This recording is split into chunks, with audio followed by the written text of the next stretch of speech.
My boyfriend's childhood friend was celebrating her birthday at the beach. While we were all having fun, she suggested going into the sea to film a video. In my past life, my boyfriend, persuaded by me, decided against the activity, but that night, the wind and waves grew fierce. Everyone except my boyfriend and me was swept away by the sea, vanishing without a trace. We got married, but when I was 7 months pregnant, my husband dragged me into the sea. He held me under, forcing me to drown. In my final moments, I heard the bitter hatred in his voice. If you hadn't stopped me from going into the water, I could have saved Ching Ching. She was carrying my child. It turned out his relationship with his childhood sweetheart had long been improper. So, he had pinned the blame for his childhood sweetheart's death on me. That's why, in this life, when I saw the danger no entry sign, I didn't try to stop him. I watched as he and Ji Qingqing walked hand in hand into the sea, and I smiled. Pulling out my phone, look back as you walk, you too. I'll record a beautiful video for you to remember this by. Commemorate your final moments before death. 1. My birthday wish is for everyone to join me in shooting a video in the sea. As Ji Qingqing shouted this, the men and women around her cheered and clapped their hands. My boyfriend, Suzuki, who was standing beside me, was also gazing at her with an utterly besotted look. Someone ventured cautiously, "It's almost dark. Isn't it a bit risky to go into the sea now?" But was cut off by Suzuki. So many influencers have posted videos like this before. What's the big deal? It's Qingqing's birthday today, so the birthday girl gets to call the shots. Ji Qingqing threw herself excitedly into his arms. Her cheeks flushed. "Brother Ziki, I knew you'd be the best to me. You have to walk right at the front with me." As she said this, as if suddenly noticing I was standing there, she quickly withdrew her arms from around Suzuki's waist and stuck out her tongue. "Sorry, Sister Muyun, I got a bit carried away. Brother Ziki and I grew up together since we were kids. We're practically like siblings. You don't mind, do you?" Before I could even get a word out, Suzuki immediately cut in. "Of course not. Muyun isn't the petty type. Our relationship is completely innocent. She won't misunderstand, right?" "Honey," I looked at all the faces turning towards me. It was as if I was reliving the memory, the icy, bone-chilling sensation of the seawater from my previous life. When Suzuki had drowned me in the ocean, I couldn't help but shudder. Seeing this, Suzuki quickly took off his jacket and draped it over my shoulders, a flicker of anxiety crossing his face. "Honey, are you coming down with something? Do you want to go back to the hotel and lie down for a bit? You should sit out the underwater shoot later." Hearing this, everyone around us marveled at Suzuki's thoughtfulness, saying how lucky I was to have found such a considerate boyfriend. But as I looked at his pretentious face, I was utterly disgusted. I lowered my brows, concealing the overwhelming hatred in my eyes. A moment later, a smile spread across my face. "It's fine, we're all here to celebrate Qingqing's birthday. The most important thing is that the birthday girl is happy. How about this? Qingqing and Ziki, you two walk ahead, and I'll film a video for you." Ji Qingqing, who had just been seething with jealousy over us being praised as the model couple, immediately wore a smug expression upon hearing my suggestion. She promptly linked arms with Suzuki, and the two of them walked towards the sea. I picked up the camera nearby and gave it a quick check. The video titled Ji Qingqing's birthday party had indeed been recording the whole time, naturally.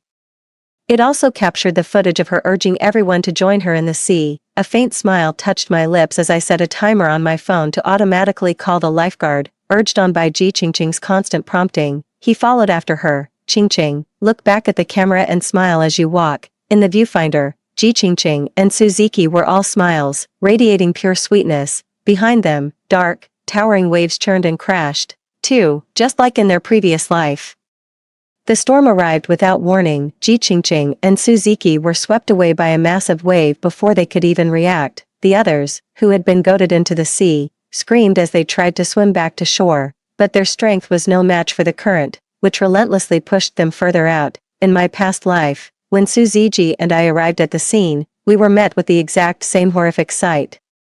It was also on a day like today that Ji Qingqing suggested going into the sea to take photos. I warned them that this stretch of water had long been marked as dangerous and that it was best not to risk it, but they just laughed at me for being overly cautious and having no sense of romance. I wasn't particularly close to the others, so I didn't feel overly concerned about their fates. I simply took my boyfriend, Suzuki, and went back to the hotel. Little did I know that decision would alter the course of my own life forever. A torrential downpour hit, the sea surged, and everyone was swept away by the waves. Only Ziki and I, who had returned early, survived. Since those who went missing were all Ziki's friends, I didn't suspect anything when he was utterly grief-stricken. Instead, I stayed patiently by his side, offering him constant comfort and reassurance. In an effort to soothe his troubled state, we rushed into marriage. Soon after I found out I was pregnant, it was only then that Suzuki's condition began to improve. Later, he offered to take me back to the original beach to clear my head, so our friends who were declared dead could also hear the good news. I didn't suspect a thing, thinking this would finally allow Suzuki to let go completely. Little did I know, just as I was mourning on the beach, Suzuki suddenly forced me under the seawater.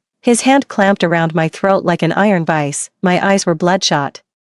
I couldn't breathe, and I desperately beat against his body, pleading in broken gasps, "Ziki, let me go, the baby." But I was wrong. At the mention of the child, Suzuki's face twisted into even greater madness. His eyes burned crimson, like a demon clawing its way up from hell. "How dare you bring up the child? If you hadn't stopped me from going into the sea, I could have saved Qingqing. She was carrying my child. So that's how it is." So this was the reason Suzuki was driven to the brink of madness back then. But there was no time left for me to be consumed by grief or rage. The briny seawater flooded my nostrils as Suzuki drowned me alive in the ocean. With my last breath, I swore with every ounce of my strength that if I got another chance, I would make them pay in blood. I touched the spot on my neck where the strangulation marks were, pried out the camera's memory card, and hit it. Fortunately, I had contacted the lifeguards in advance. Although most of our group tragically vanished into the waves, a small number of people were rescued. The main culprits, Ji Qingqing and Suzuki, were among them. The unconscious Suzuki was still unaware. Beside him, Ji Qingqing was pale, with a vivid red stain between her legs. The attending doctor also diagnosed her as being unable to bear children for the rest of her life. 3. Suzuki, who was largely unharmed, regained consciousness quickly. The moment he opened his eyes, he began searching his surroundings frantically. "Qingqing, where's Qingqing? Is she all right?" How utterly heartfelt, feigning grief, I broke the tragic news to him. "Ziji, Qingqing is fine, but she lost the baby." Suzuki's eyes widened in shock, a choked, guttural sound catching in his throat. "The child, how could the child be gone?" I sneered inwardly, but on my face, I feigned a look of shock. "How did you know she was pregnant?" "I only found out myself after I took her to the hospital." Suzuki's still groggy mind ground to a complete halt. He hemmed and hawed for what felt like an eternity before finally managing to force out a sentence. "I only found out because she mentioned it to me before." I calmly, without hurry, dropped another bombshell. "Oh, it's so tragic. Not only did she lose the baby, but her uterus was damaged. Qingqing can never have children again." Suzuki's face contorted instantly. Before my words had even finished hanging in the air, he tumbled out of the bed. "I must go see Qingqing." I pretended to try and stop him. "Ziji, you haven't recovered your strength yet. Although Qingqing lost the baby, the silver lining is that she's still alive. For her sake, you have to try and be a little more cheerful." Suzuki stumbled, nearly falling to the ground. "Lin Muyun, have you no heart? Qingqing just lost her child." I feigned a look of confusion. "That's right.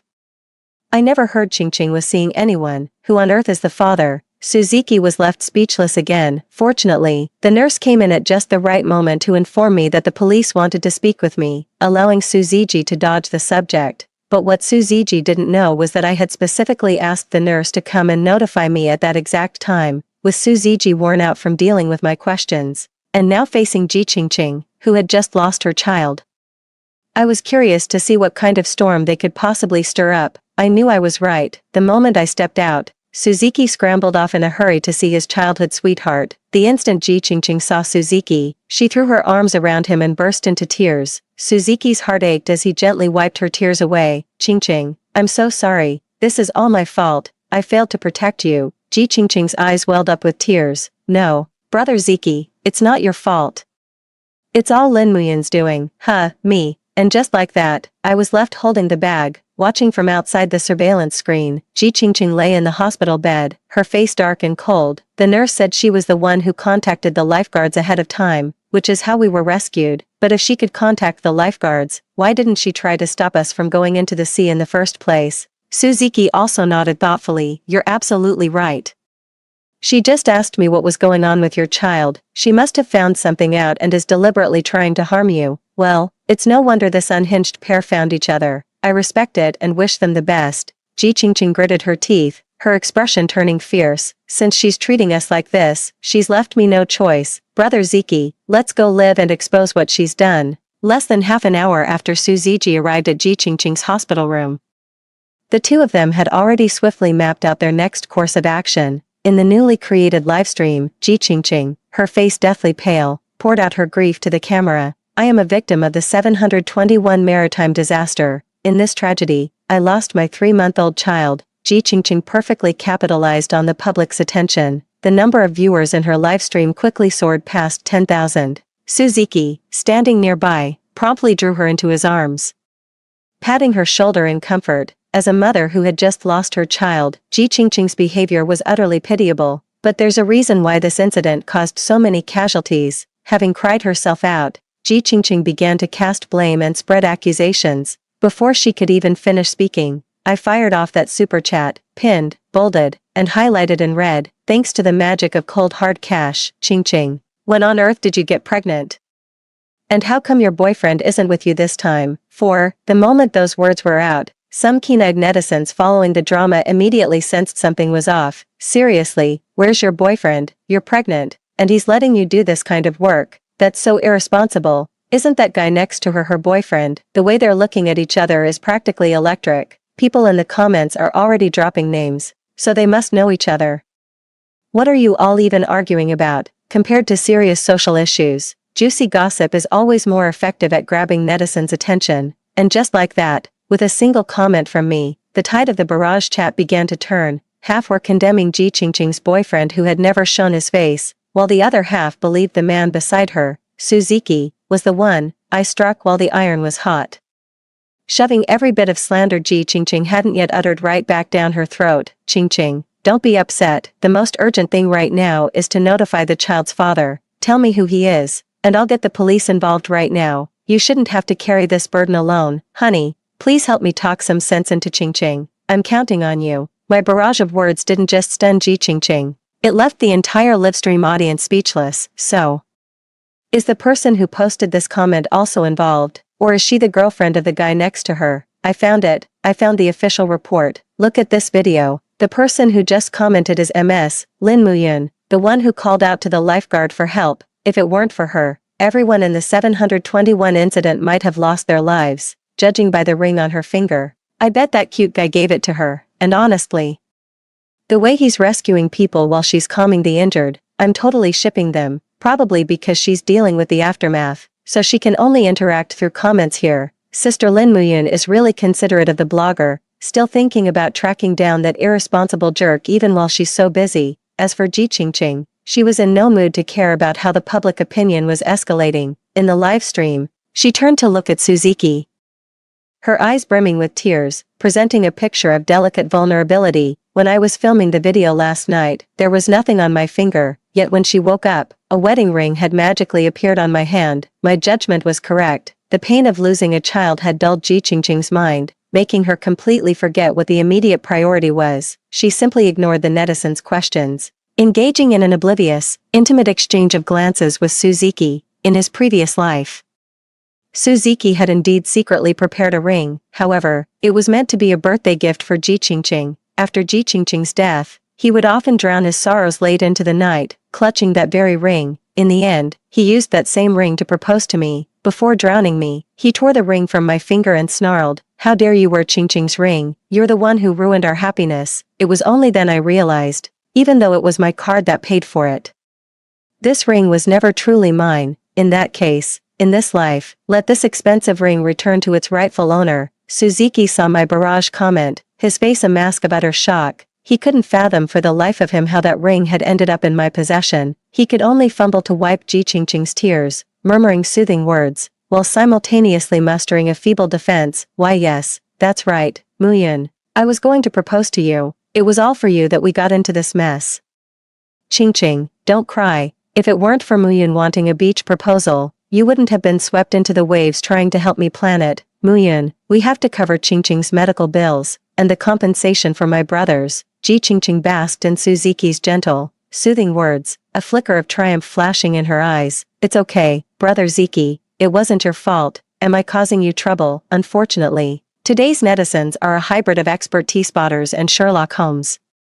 Coupled with the subtle guidance from the trolls I just bought in the comment section, I was seen in their eyes as a life-saving superheroine, and so, the comment section was instantly overrun. You're the one proposing to Lin Muyun, not the other way around. How can you blame her for this? No wonder something felt off. It's that scumbag and that homewrecker. Wiping away fake tears. Ugh, disgusting. Is that kid even his? At MS. Lin Muyun, girl, you need to run. This guy is not only cheating, but he also wants you to pay for it. He expects you to cover his mistress's medical bills. That's beyond vile. 5. Seeing the barrage of slander in the comments, Suzuki immediately panicked. But with Ji Qingqing looking at him with shining eyes, he had no choice but to dig in his heels and keep making excuses. If it weren't for Muyun saying she wanted a beach wedding, I never would have gone into the water with Qingqing and the others, and I wouldn't have lost so many friends because of her.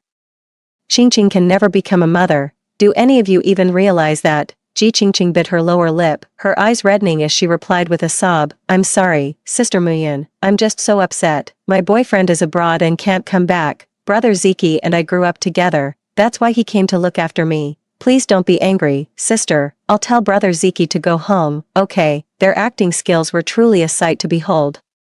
Some viewers in the bullet comments were also fooled by such masterful acting and started flip-flopping. After all, it was Lin Muyun's own decision to go to the beach. How come you're letting her off the hook so easily? Exactly. Show a little less malice towards a mother who just lost her child. Meanwhile, another group was urging me to break up immediately, convinced that something was going on between the two of them. Just as the barrage of comments was in an uproar, I pushed open the door to Ji Qingqing's hospital room. Before I could even speak, Suzuki, finding himself in a tight spot, started playing the victim and blaming me first. Lin Muyun, because of you, Qingqing can no longer have children. I was just keeping her company, and it's been twisted into this. How can you face Qingqing? How can you face me? I gave a wry smile, crossed my arms, and stood my ground. If we follow your logic, that I'm solely responsible because you went into the sea to propose to me, then let me ask you this. If it weren't for Ji Qingqing's birthday, why would we have even come to the beach in the first place? The livestream comments quickly zeroed in on the crucial point. Wait, what? They came to the beach for a birthday, not a proposal. I knew there was something going on between those two. Run, Lin Muyun. A man like that isn't worth your affection. Suzuki's face visibly darkened. In the past, I had always been nothing but kind and gentle with him, so much so that he forgot. I was never someone to be pushed around. 6. He frantically ended the livestream and pulled me by the arm out of the hospital room. Muyun, I was wrong to make the decision to cover their compensation without discussing it with you first. Let's step outside and talk. Oh, so you're worried about my money? I sneered, shaking off his arm with a scornful laugh. What haven't you messed up? Did you forget to get your precious childhood friend her medical expenses? Suzuki dodged the question, trying to muddy the waters instead. Muyun, look, you're so wealthy, they're my friends. Wouldn't it be good to give them a little consolation money? If word gets out, people will only say you're magnanimous. It would be great for our company's reputation. I admired the ring on my finger with a perfectly straight face, the one Suzuki had spent a fortune to buy.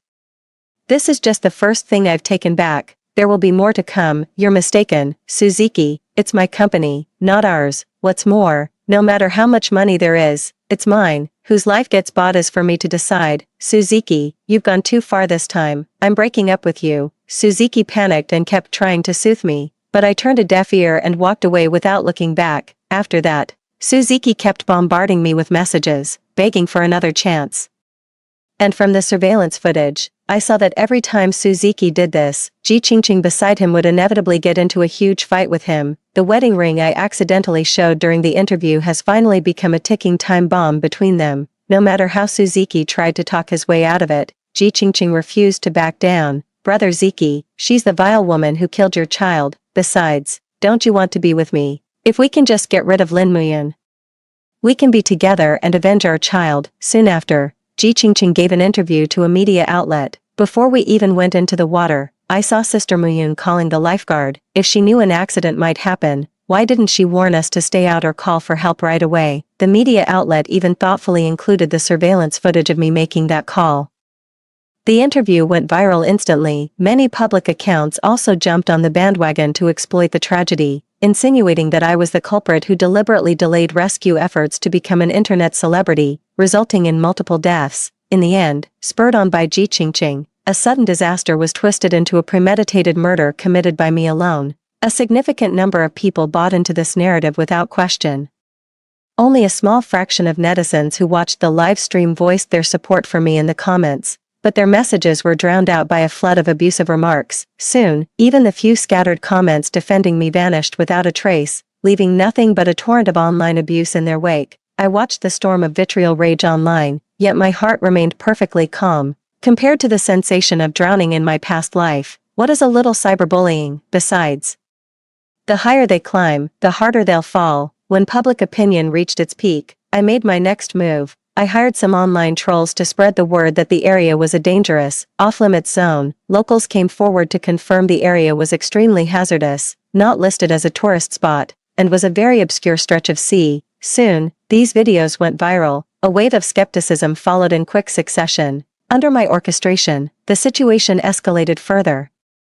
Upon learning of the dangers in that stretch of sea, the victims' families pointed the finger at the three of us, raising a chorus of concerns over safety. 7. Just as I expected, in this life, Suzuki and the other one still chose to pin the blame on me. Watching their live stream go live, I sneered, switched to my alt account, and clicked in. Sure enough, the two of them launched into another tearful, dramatic performance. Going into the water that time was Muyun's idea.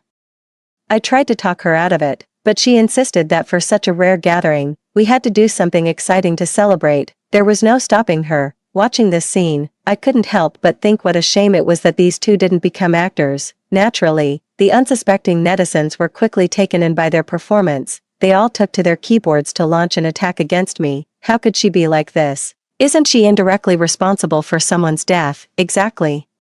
She must be held accountable and give the victims justice. As a barrage of insults aimed at me flashed across the screen, I saw the smug, triumphant smile spread across Suzuki and Ji Qingqing's faces. Unfortunately for them, their smiles wouldn't last for long. I gently pressed my finger down on the mouse button. A video, long in the making, was finally sent out. Because I posted it under my real name, netizens quickly took notice. I was precisely the protagonist being described by the two people in the live stream. But before they could even start hurling insults at me, they noticed something was off, because in my video, the content is the complete opposite of what they described. There, Suzuki and Ji Qingqing were seen intimately linking arms, looking every bit like a couple. They shot a defiant glance at the camera and said, "If you can't swim, just stay on the side and take pictures, you're such a buzzkill." With that, the two of them began waving and calling out to the others on the shore, urging them to come for a swim. However, quite a few in the group were hesitant. They looked at the warning sign by the sea and said, "Doesn't that sign say swimming is prohibited? Maybe we shouldn't go in." Hearing this, Suzuki immediately retorted with undisguised scorn, "What, are you scared? Let me make this clear. Qingqing's birthday party is no place for party poopers. If you're not coming, just leave. And if you're too chicken, don't bother showing up. We're not responsible for you." As he finished speaking, Ji Qingqing beside him nodded in agreement. He then looked at the crowd before him with a smug, triumphant air. Everyone was mindful of the fact that it was the birthday person, or perhaps, having drunk too much, they were provoked by the two's words. The number of hesitant people dwindled significantly. One by one, they chose to follow those two into the water. The video cuts off abruptly at this point, yet it effortlessly dismantled Suzuki and his cohort's clumsy lies. Only then did netizens realize they had been completely used as pawns, and that the other side was the true culprit responsible for the death. Consequently, a growing number of bystanders flooded into the live stream, hurling insults. "How shameless, you're the one who caused the harm, yet you're trying to pin the blame on someone else. If they hadn't kept evidence, I would have been completely ruined by you. I remember this guy was actually with Lin Muyun. To think he'd harm his own girlfriend for another woman. TSK. The dynamics here are far from simple. The number of people hurling insults at them far outnumbered those offering help. For a moment, both streamers were frozen in place, stunned to the point of forgetting to delete comments or block users. 8. The tide of the barrage comments shifted too quickly. By the time Suzuki and the other person finally snapped out of it, the live stream had already completely crashed. They immediately and rather frantically shut down the stream, but something just didn't feel right, so I opened Weibo. And there it was, sitting at the top of the trending list, the very video I had uploaded during my live stream. Countless netizens witnessed the two of them sneering at the maritime warning sign with utter contempt. In an instant, the tragic incident was thrust back into the spotlight. trending once more. Naturally, the victim's family was outraged after watching the video. They stormed into the hospital, demanding an explanation. Not only that, but many concerned citizens were also appalled by Suzuki and his group's actions. They gathered at the hospital to hurl insults. As a result, numerous videos from the scene spread like wildfire online. I had no trouble finding out exactly what happened. The hospital corridors were in complete chaos. It was unclear whether security was deliberately lax or the crowd was simply too large to control. They quickly found out which room Ji Qingqing was in. Without a moment's hesitation, they barged right in. Inside the room, the two were already pale with fear, yet even then, the pair stubbornly refused to admit anything. Suzuki stood there, his neck stiff with defiance, and shouted, "This was never our business to begin with, sure. I egged them on to go into the sea, but I didn't force them. They can't swim, yet they followed anyway. Were they just asking for trouble?" Ji Qingqing nestled close to him and muttered under her breath, "Exactly. I even lost my child trying to save those people. Their lives are nowhere near as precious as my own child's." Her voice wasn't particularly loud, but in the cramped confines of the hospital room, it was clearly audible to everyone. In an instant, everyone was incensed by her words. No longer holding back because she was a woman, and still recovering from her injuries, they surged forward, grabbing and pulling at her. Suzuki was startled. By the time he snapped out of it, Ji Qingqing on the hospital bed had already taken several punches. She was crying and screaming in a wretched state, yet, for some reason, Suzuki halted his attempt to reach out and help. His eyes were filled with fear and the urge to flee. Paying no heed to the pleading look Ji Qingqing cast his way, he quietly slipped into the crowd and out of the ward. Fortunately, the security guards who had been missing for so long finally showed up. They pushed through the crowd with difficulty, revealing Ji Qingqing, who was on the brink of death. Blood was seeping through the bandage on her abdomen, and she was no longer calling for help, seemingly having fallen unconscious. Yet, the guards merely cast a deep look at the family members causing the disturbance and did not take any coercive action. Instead, he walked out of the ward to call the nurses for help. I know everyone has a sense of compassion, even though they are hospital security guards, but faced with the person indirectly responsible for several deaths, they really had no desire to go all out to protect him. Soon, Ji Qingqing was once again wheeled into the emergency room.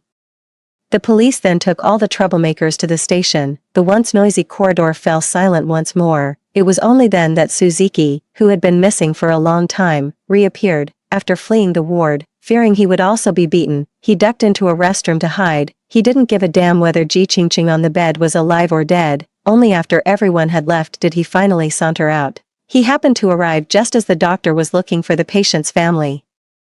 He watched as the other person handed a thick stack of medical reports and bills to Suzuki, saying, "Are you a relative of MS, Ji Qingqing? Her wound has unfortunately reopened and there's a risk of infection. She needs a second surgery. You need to pay the fees quickly. The doctor is waiting inside." 9. Hearing this, Suzuki froze on the spot. It's no wonder, really, when he was with me, he always put on this act of being loaded, yet, time and again, he'd discreetly have me pick up the tab for him, and after the banquet concluded, he would complacently accept the flattery and adulation from others. In this way, Suzuki was quickly swept up in it all. He forgot his true capabilities. His savings probably wouldn't even cover a single dose of Ji Qingqing's medicine. Suzuki snatched the bill in disbelief and took a closer look, only then realizing the truth.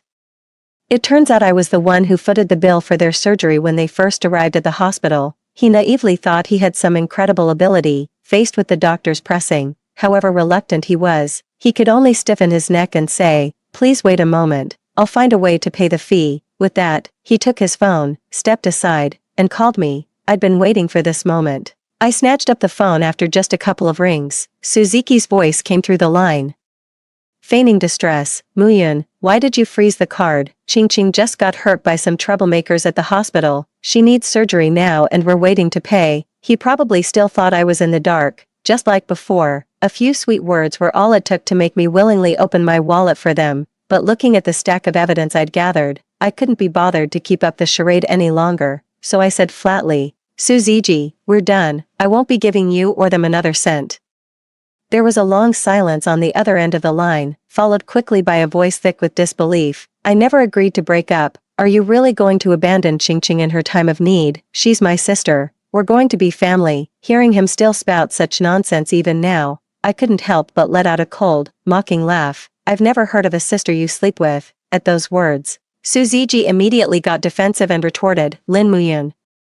I know you're jealous because I've been taking care of Qingqing these past few days, but we're just like siblings. How can you say that? Seeing he was still stubbornly refusing to admit the truth, I couldn't be bothered to argue with him any longer. I simply sent the compiled documents directly to his email. These days, I haven't just been busy counterattacking in the court of public opinion, and of course, I haven't forgotten his betrayal. I will make them pay, bit by bit, for everything they did to hurt me. On the other end of the line, Suziki had probably seen my message and fallen silent. I let out a soft chuckle and said, saw the pregnancy test results. Good, not only will I stop giving you money, but every single cent you spend on Ji Qingqing, I will get back. Expect a lawyer's letter. With that, I hung up the phone without a second thought. For good measure, I blocked all contact information for both of them. I let out a long, weary sigh as I stared at the chaotic mess on my desk. Thankfully, in this life, I've finally ensured that those who wronged me have no opening to strike.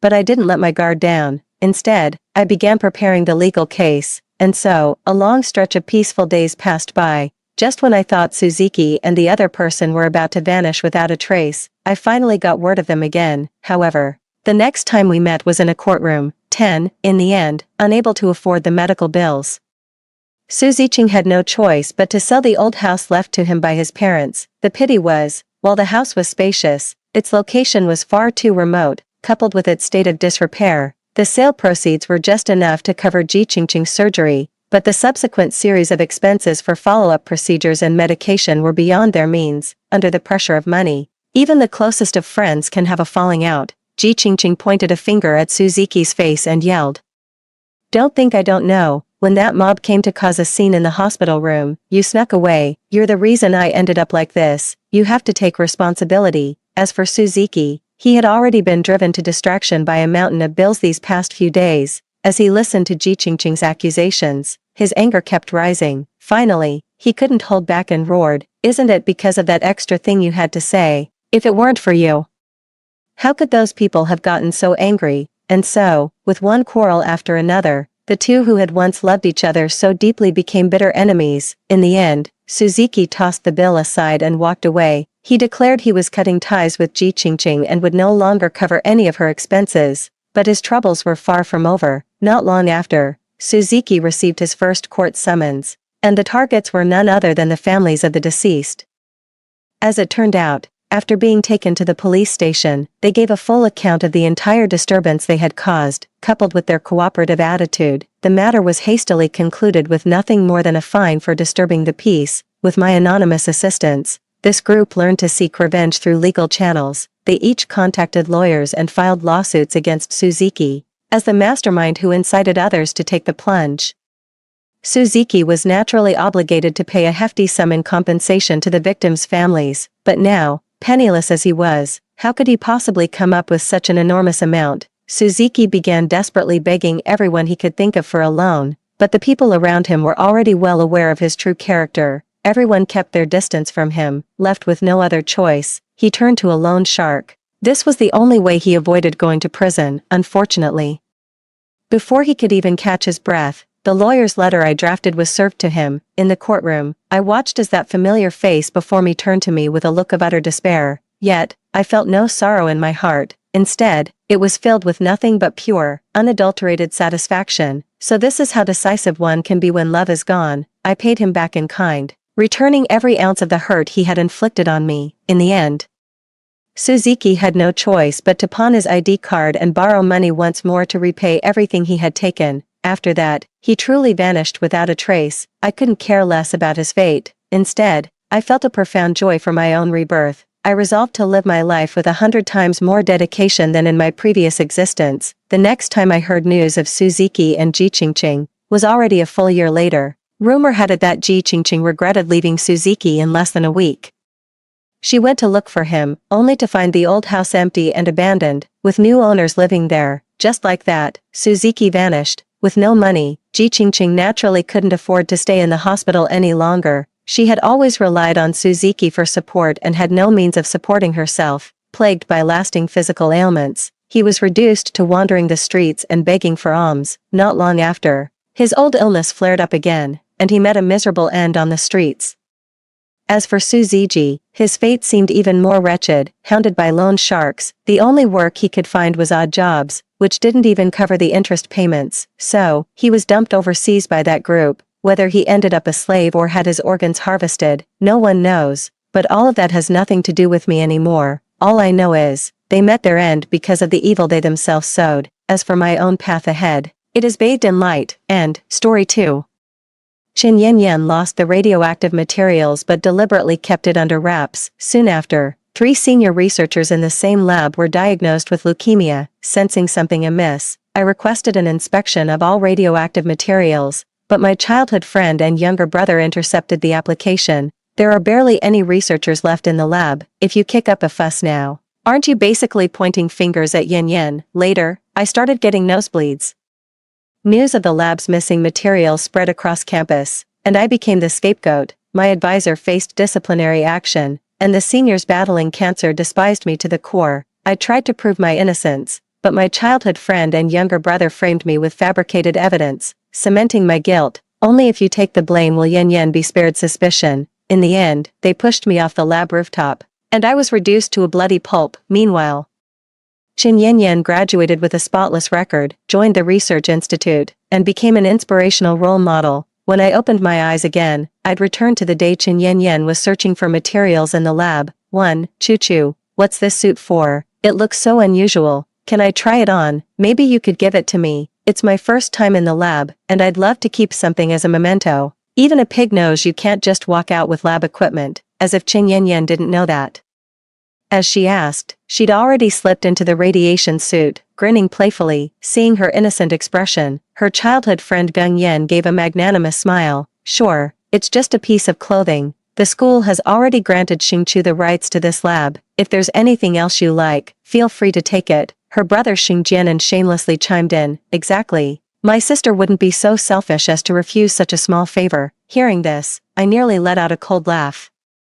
So refusing to help her steal makes me selfish, is that it? These two really know how to use my flowers to charm Qin Yanyan old hands at this game. No, all lab equipment must remain in the laboratory. My refusal was absolute, and Gun Yan shot me an impatient look. You're utterly heartless and ridiculously rigid. I let out a cold laugh, raising my voice, calling me heartless for stopping her from stealing. Let me make this clear, under my watch, nobody takes anything out of this lab.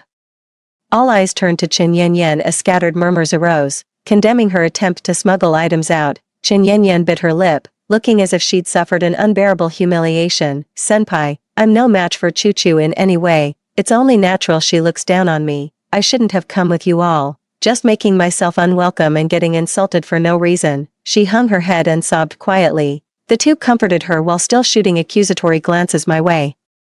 How could you bully someone as gentle as Yen Yen? Are you jealous of her? Stop slandering her and apologize now. In my past life, I wasn't this blunt. I rejected them but still saved face for both sides. But the thought of her being the reason I died with unfinished business makes my blood boil. Looking back, I should have called her out in my past life. Wouldn't have taken my dying breath to realize those two had deep feelings for Qin Yanyan.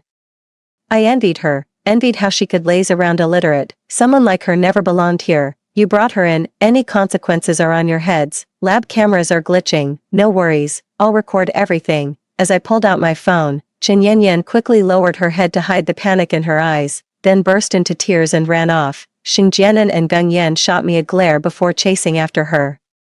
I told the others to focus on the experiment while I thoroughly inventoried the radioactive materials. My heart sank when I saw only a tiny fraction of the uranium that should have been there remained. Seems I've reincarnated at a point that's already too late. Qin Yanyan has already lost the item. 2. In my past life, Qin Yanyan deliberately swapped uranium samples in the lab, causing 3 senior researchers to develop leukemia while slowly poisoning my own health.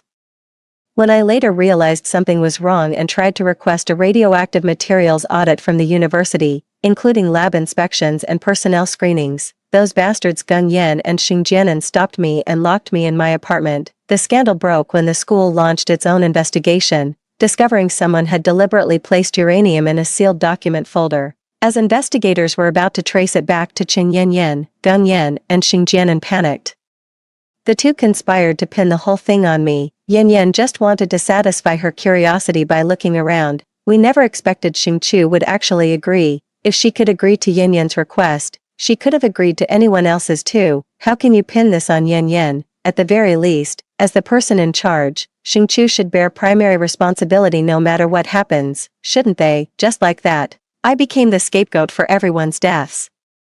I endured relentless bullying day and night, while my family life turned into complete chaos because of me. This time, I won't let history repeat itself. There are just too many files. It's impossible to locate where Qin Yanyan put them right away, but we still need to make necessary preparations before finding it. I clapped my hands to get everyone's attention. Perfect timing, since everyone's here today. I've got an announcement to make. Even though our regular lab materials and radioactive substances are stored separately, for everyone's safety, let's make it a rule to wear protective gear during all experiments from now on. Also, given the varying skill levels and different experiment scales in our team, I'll split us into two groups. Xing Jianan and Gung Yan will lead Lin Xian, while the rest will join me in the main group. The moment the words left his mouth, everyone except Lin Xian visibly relaxed. Murmuring among themselves as they dispersed, I've long wanted out of Gung Yan's group. Sure, he's book-smart, but utterly useless in the lab, yet acts like he's God's gift to science. That Xing Jianan, zero work ethic compared to his sister, just scrolls through his phone in the lab, freeloading off everyone's effort. Now they dragged Qin Yanyan in. That two-faced gold digger makes my skin crawl. Piggybacking on our research for papers was bad enough, now they bring a parasite. That evening, I messaged the group telling everyone to stay out of the lab for now. Graduation is just around the corner, and while everyone's buried in their theses, I've been swamped with work too. Recently published several papers, one even won an award, which secured sponsorship for the university. I turned down the prize money and negotiated for a new lab instead. The old one will finally get maintenance too. Director, could we schedule the lab repairs after hours? Our experiments run all day.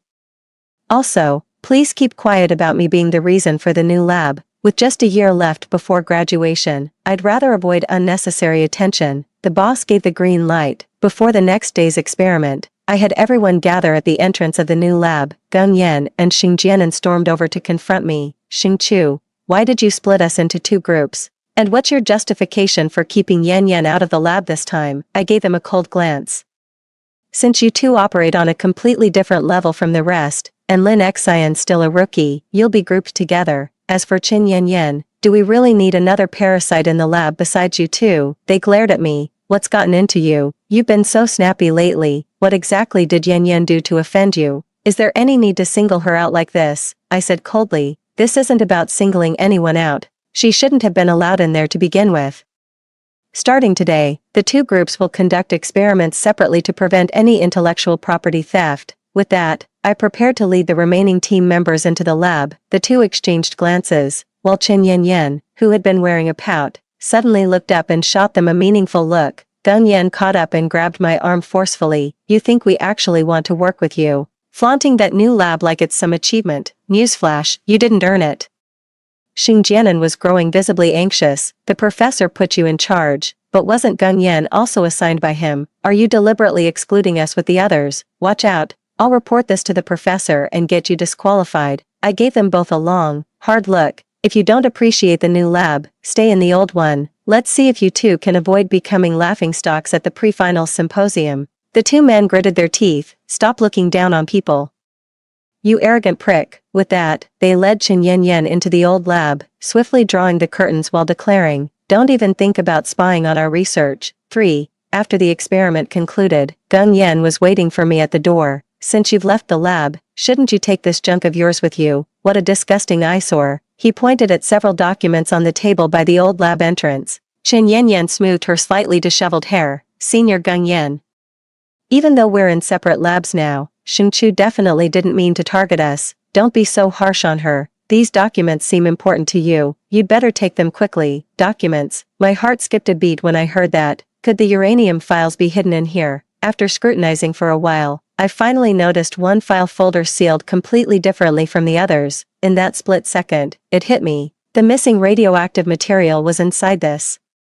I shouted at the remaining team members outside to come help move the documents and equipment. I can handle the documents alone. The new lab still needs several instruments. Let's move these over there. As a few team members moved to take the equipment, Gung Yan and Xing Jianan immediately noticed and rushed to stop them. Seizing the moment when Chen Yan was distracted by the commotion, I pretended to fumble, letting the file folder slip to the ground. I swiftly kicked the folder into the shadow of the table, then walked off casually with the remaining files. In our past life, she successfully used these tricks to harm us. This time around, let her reap what she sows. After delivering the documents, I stormed over and gave Gung Yan an earful, then had the team confiscate their equipment. The two looked defiant, but we had strength in numbers. Didn't they do the exact same thing in my past life? The two of them teamed up to knock me out and tied me up in that hotel room to keep me from leaving. Besides, these three in the lab don't even need this equipment in the first place. In the end, Xing Jianan cursed at me through gritted teeth. Just you wait, when we get back tomorrow, I'll make sure Mom and Dad know exactly how vicious you are. They'll beat you to death. The next day was the weekend. When I got home, instead of being furious, my parents were actually heartbroken and kept urging me to eat more. To everyone's surprise, Xing Jianan, who'd been avoiding home for half a month, showed up too. Without greeting anyone, he stormed straight into his room with a dark expression. Xing Jianan had been nothing but trouble since childhood. Even in his first year of high school, his grades still ranked dead last.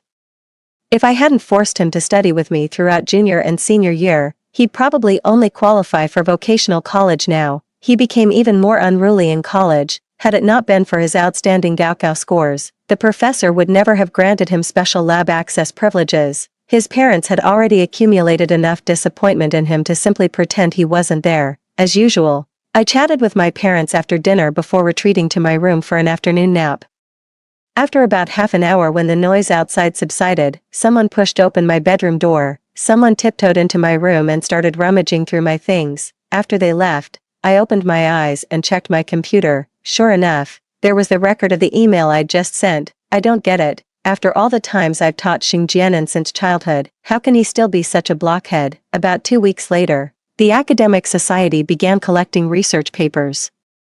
A research paper authored by Chen Yan was featured on the university website's homepage. Numerous professors and students have given it exceptionally high praise. Who is this Chen Cici? She's been flying under the radar. But this paper could rival Xing Chu's work. This actually surpasses Xing Chu's papers. Some of their work clearly lacks this level of refinement. Normally I'd revise a paper 3 times at most, but this one went through over a dozen drafts, just as I suspected. Xing Jianan handed my paper to Chen Yan. That single paper turned Chen Yan into the campus celebrity overnight. The paper even got published on the National Chemistry Portal. Hailed as a rising star in the field, Chen Yan has been riding high these days, with Gung Yan and Xing Jianan wagging their tails like eager little lapdogs. Running into you this early in the morning, what rotten luck. Gung Yan's beaming face twisted into disgust the moment he spotted me approaching. A flicker of panic flashed through Xing Jianan's eyes before his expression settled into smug satisfaction. Chen Yan maintained her gentle tone, but the smile at her lips carried a hint of smug triumph. Xing Chu, why haven't I seen you around these days? Gung Yan snorted coldly. Seen her? She's been completely overshadowed by you. Yan, too ashamed to show her face now. Never thought you'd see this day, did you, Xing Chu? How does it feel to have someone stepping on your head?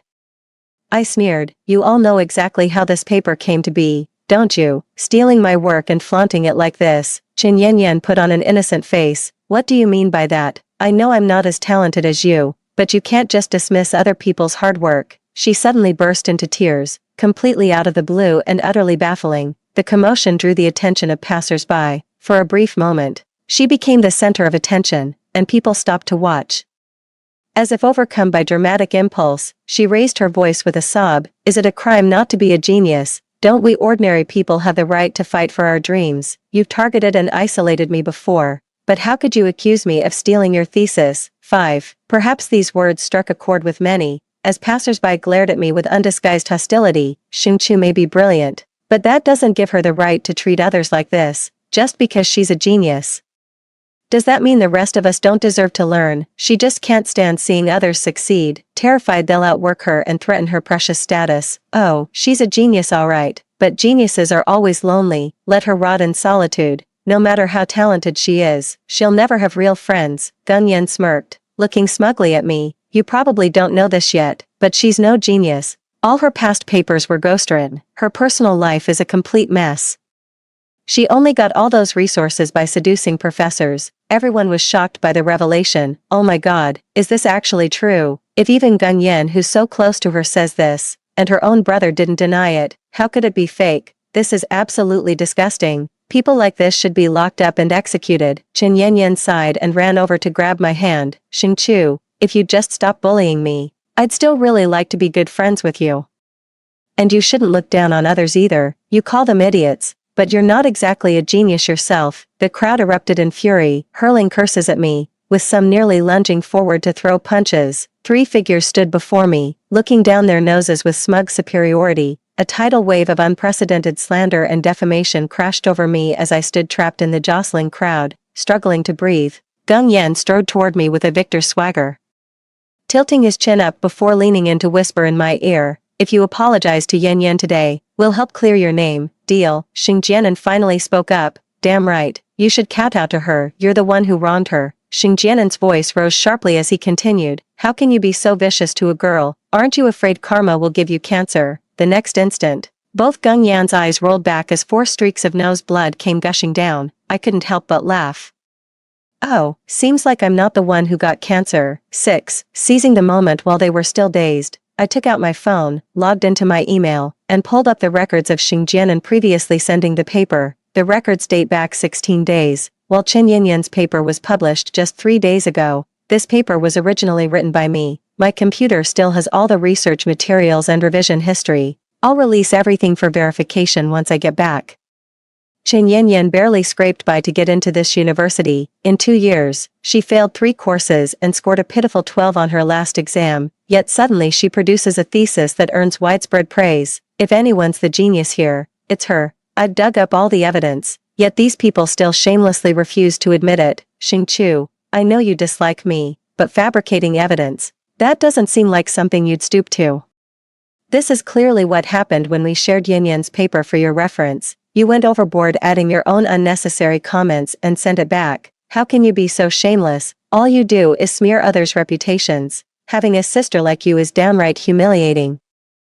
The 3 of them didn't even bat an eye, while passers-by crowded around to read the thesis on my phone. Admittedly, they didn't plagiarize everything, they did omit some parts. If you insist on putting it that way, I suppose it makes some sense. Suspicion flickered in everyone's eyes as they glanced between me and them, utterly baffled by the situation. Thinking they'd regained the upper hand, the trio began smirking with renewed smugness. With a cold snort, Gung Yan finally sneered.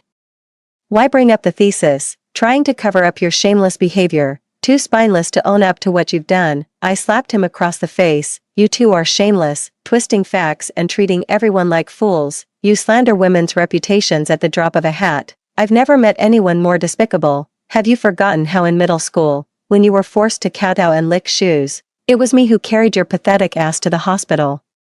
Xing Jianan turned pale with rage at these words, raising his hand in fury, only for me to kick him flat on his back. "And you, with your mind full of filthy thoughts, probably don't even remember when you almost died from high fever at age 10. I took care of you for 3 straight days without sleep. Malicious slander carries a 15-day jail sentence. Just wait, the police will uncover the truth when they arrive. They enjoy spreading rumors, but I certainly don't. Everything I've said actually happened. These are wounds that will never heal in their hearts. They hate me so much. Why would they ever admit I helped them, especially in front of Chen Yanyan, who'd want their goddess to see how pathetic they used to be?" Sure enough, those 2 lunged at me like rabid animals. "You fucking bitch, I'll kill you." The moment I pulled out my phone, they suddenly calmed down. "By the way, Yan Yan needs to prepare her acceptance speech. I won't keep you any longer. Yan Yan, let's get you home. I can't stand the sight of this bitch." As they turned, both stumbled and swayed, clearly on the verge of passing out. I smirked at them, throwing their own words back in their faces. "What's wrong with you guys? Maybe you should get checked at the hospital. If it's cancer, catching it early might still be treatable." All 3 whirled around, Gung Yan clenching his jaw with veins bulging at his temples. "Quit your damn jinxing. You're downright vicious. I swear I won't die that easily. Even if I do, I'll haunt you from the grave." Watching their retreating figures, I still can't comprehend why they despise me so much. The trio hurried away as bystanders gradually dispersed, obviously spreading lies. Didn't you see how terrified they were? Scampered off like frightened rabbits. I'm not so sure about that. You know what they say, the more innocent a woman appears, the wilder she is in private. She definitely gives off that secretly provocative vibe. Xingqiu isn't like that at all. We're in the same group. Last time Chen Yanyan tried to take lab equipment, and Xingqiu refused. They're just holding a grudge and framing her. Those three, Chen Yanyan and the others, are downright despicable. 7. After getting back, I realized these three had sunk to depths that completely shattered my moral compass. I don't understand why Xingqiu is targeting me like this. I burned the midnight oil writing that thesis, nearly ruined my eyesight running experiments. She can insult me all she wants, but she can't deny my hard work. Those two simps wouldn't miss a chance to fawn over their goddess. They each posted lengthy declarations of support for Chen Yanyan. One accused me of having loose morals and 5 abortions. One even used my younger brother's name to spread rumors that I beat my parents at home and bullied classmates outside.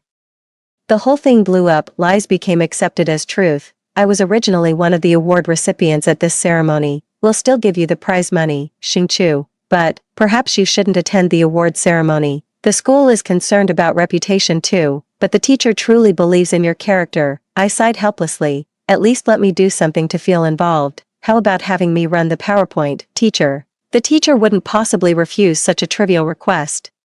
At the awards ceremony, after everyone else received their prizes, Chen Yanyan took the stage as the grand finale. With an affected smile and what she imagined to be a dignified demeanor, she took nearly 5 minutes to strut down the 20-meter red carpet, each step oozing artificiality. After the leader commended her, she was presented with a trophy and awards. Standing there, she blinked and, as if by magic, 2 tears rolled down her cheeks. Today, I stand here grateful to our school administrators and teachers. Your patient guidance has shaped who I am today. But the person I'm most grateful to is Senior Xingqiu. Without her constant criticism, her indifference and disdain, I'd never have found this determination and drive. I'm at a loss for words right now, so I'll just wish everyone the best. Let your actions prove that the gap between ordinary people and geniuses can absolutely be bridged through sheer hard work.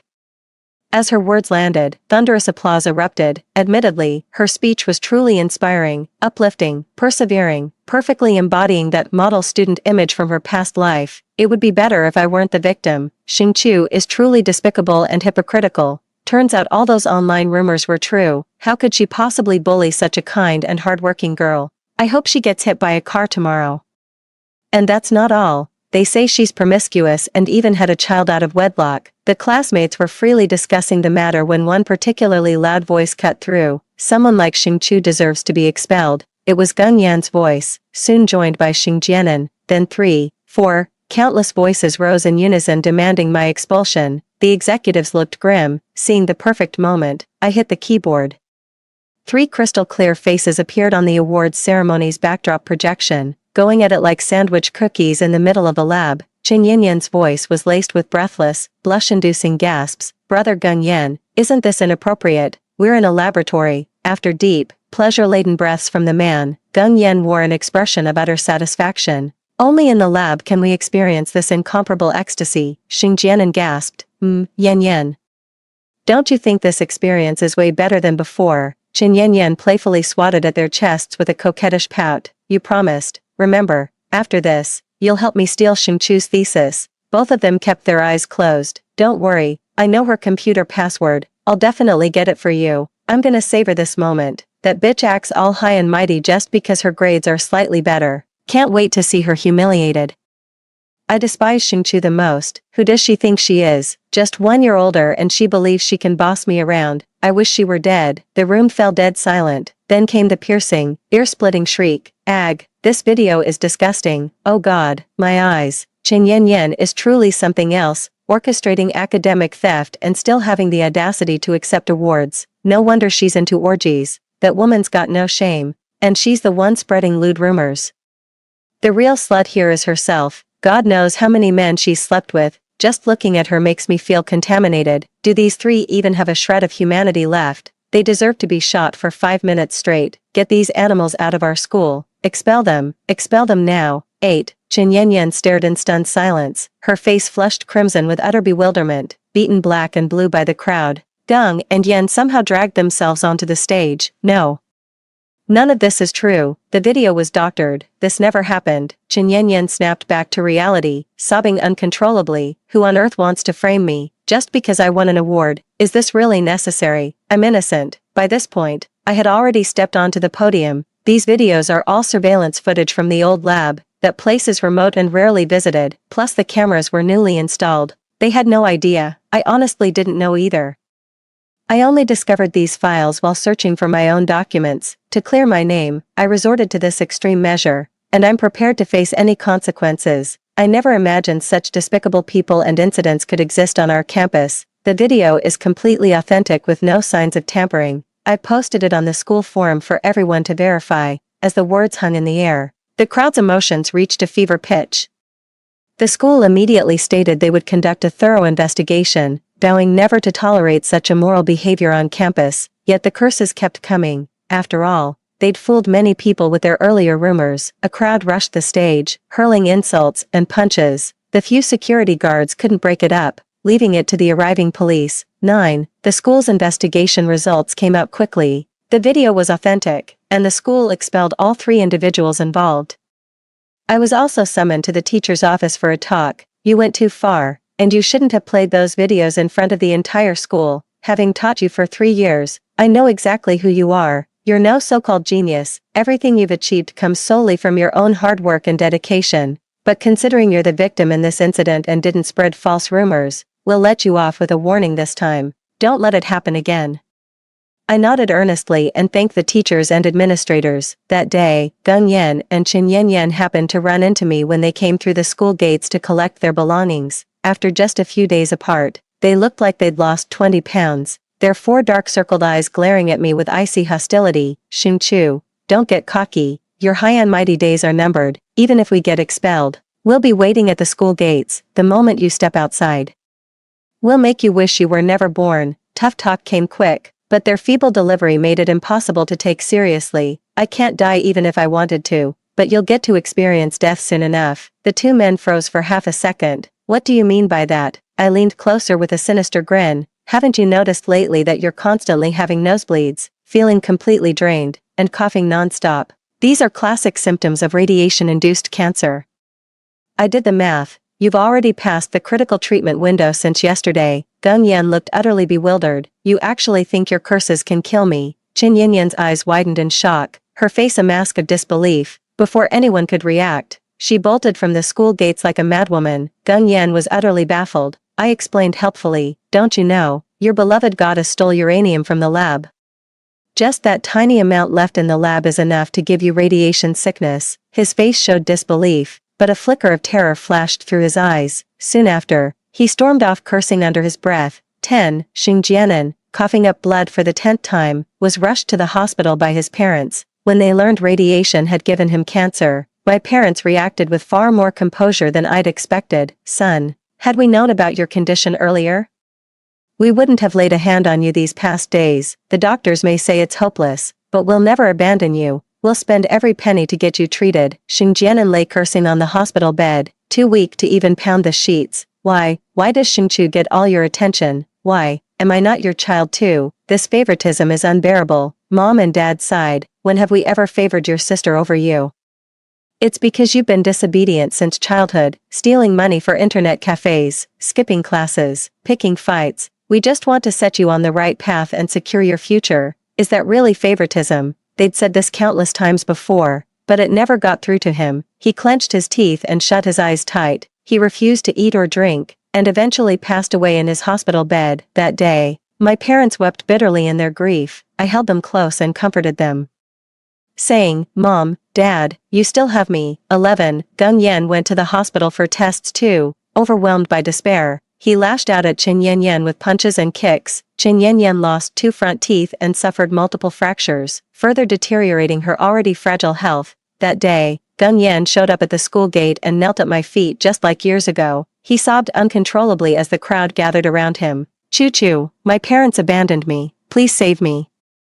That bitch Chin Yen Yen would rather get us all killed than stop trying to destroy you. I don't want to die. I really don't. Just treat me like a stray dog. Show some mercy and let me go to the hospital. I let out a scornful laugh. Save you? Then who's going to save me? You think I'd fall for the farmer and viper trick twice? This is the ending you deserve. Killed by your precious goddess. Fitting finale for a professional simp. He clung to my leg in desperation, only for me to kick him away. Just days later, I heard Gun Yen had died on the streets. His family refused to claim the body for ages. In the end, the police had to collect it. 12. Qin Yanyan's condition was less severe since she'd worn protective gear longer than the others. Even in her dying moments, she reached out to help me one last time, she reported to the school, accusing me of secretly taking uranium and storing it in the lab to harm them.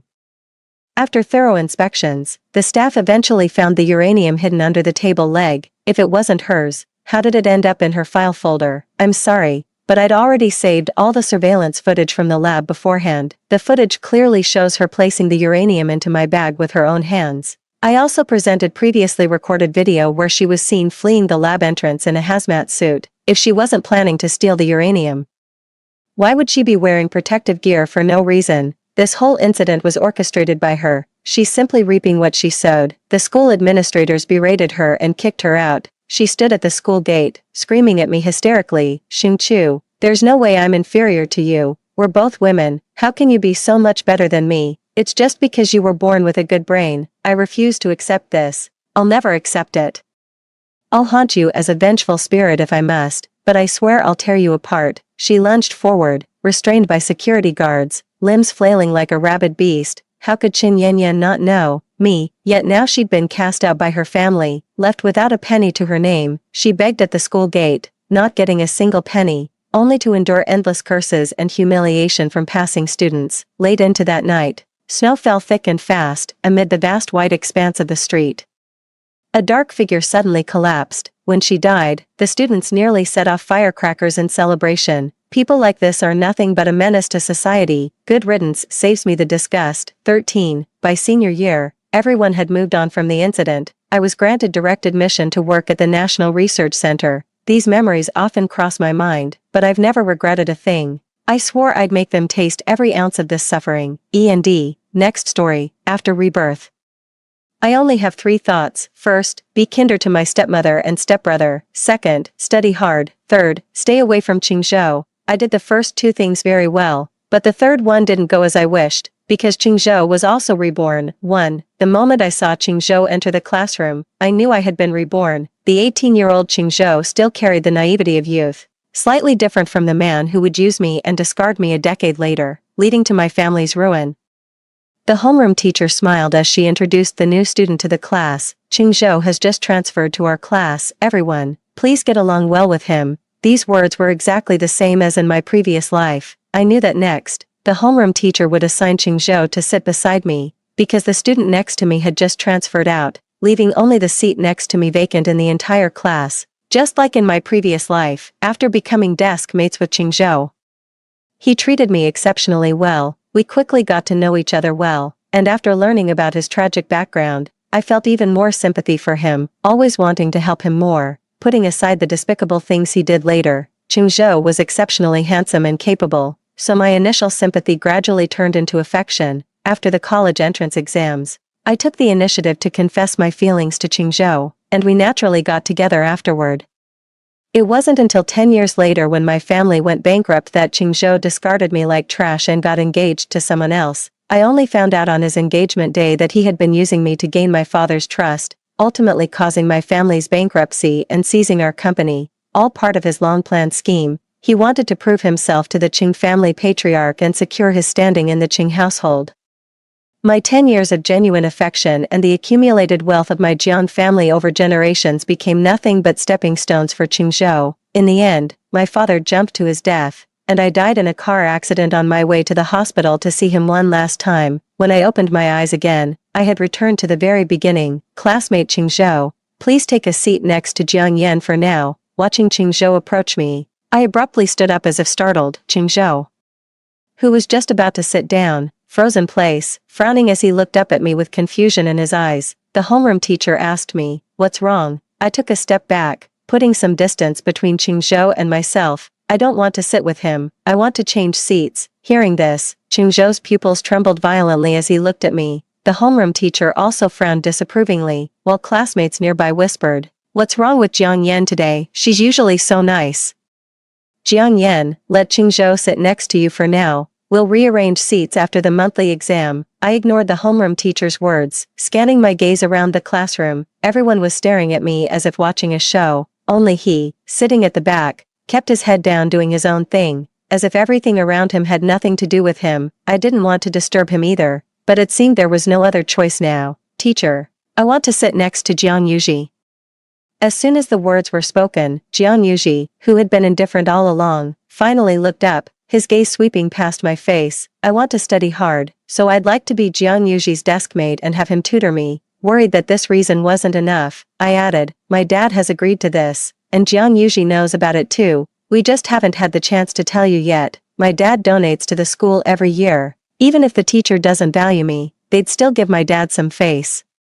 She looked questioningly at Jiang Yuji, seeking confirmation from him. I also turned my gaze in that direction. Jiang Yuji initially met my eyes blankly for a few seconds. I just blinked at him weakly, and he nodded with an After changing seats, Jiang Yuji had been acting quite cold toward me, even giving off an air of avoidance. I can actually understand it. After all, ever since his mother became my stepmother, I've always rejected both of them and naturally never gave them a friendly look. But in my previous life, when my family fell into trouble, it was Jiang Yuji and his mother who struggled to hold up our crumbling household. So in this second chance at life, I've decided to treat my stepmother and stepbrother better. Stop looking, Jiang Yuji whispered, his face turning red. I suddenly realized I'd been staring at him for a long time. He seemed to make a great decision before turning to look at me.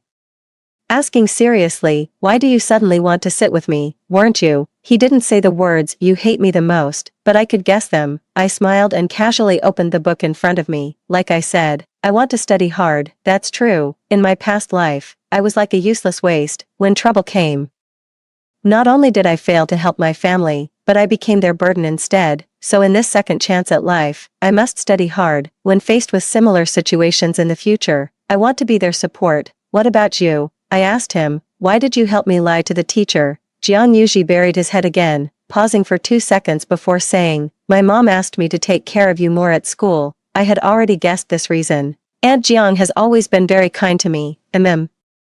I'll take care of you too from now on. Jiang Yuji glanced at me quickly. This time even the roots of his ears turned red, but a faint smile hovered at the corners of his mouth. Too, in my past life, I was a slacker who got into the elite class through connections. Even after being reborn, this high school knowledge is still difficult for me. My stepbrother Jiang Yuji had been glancing at me repeatedly. When he looked at me and my workbook again, I suddenly turned to meet his gaze.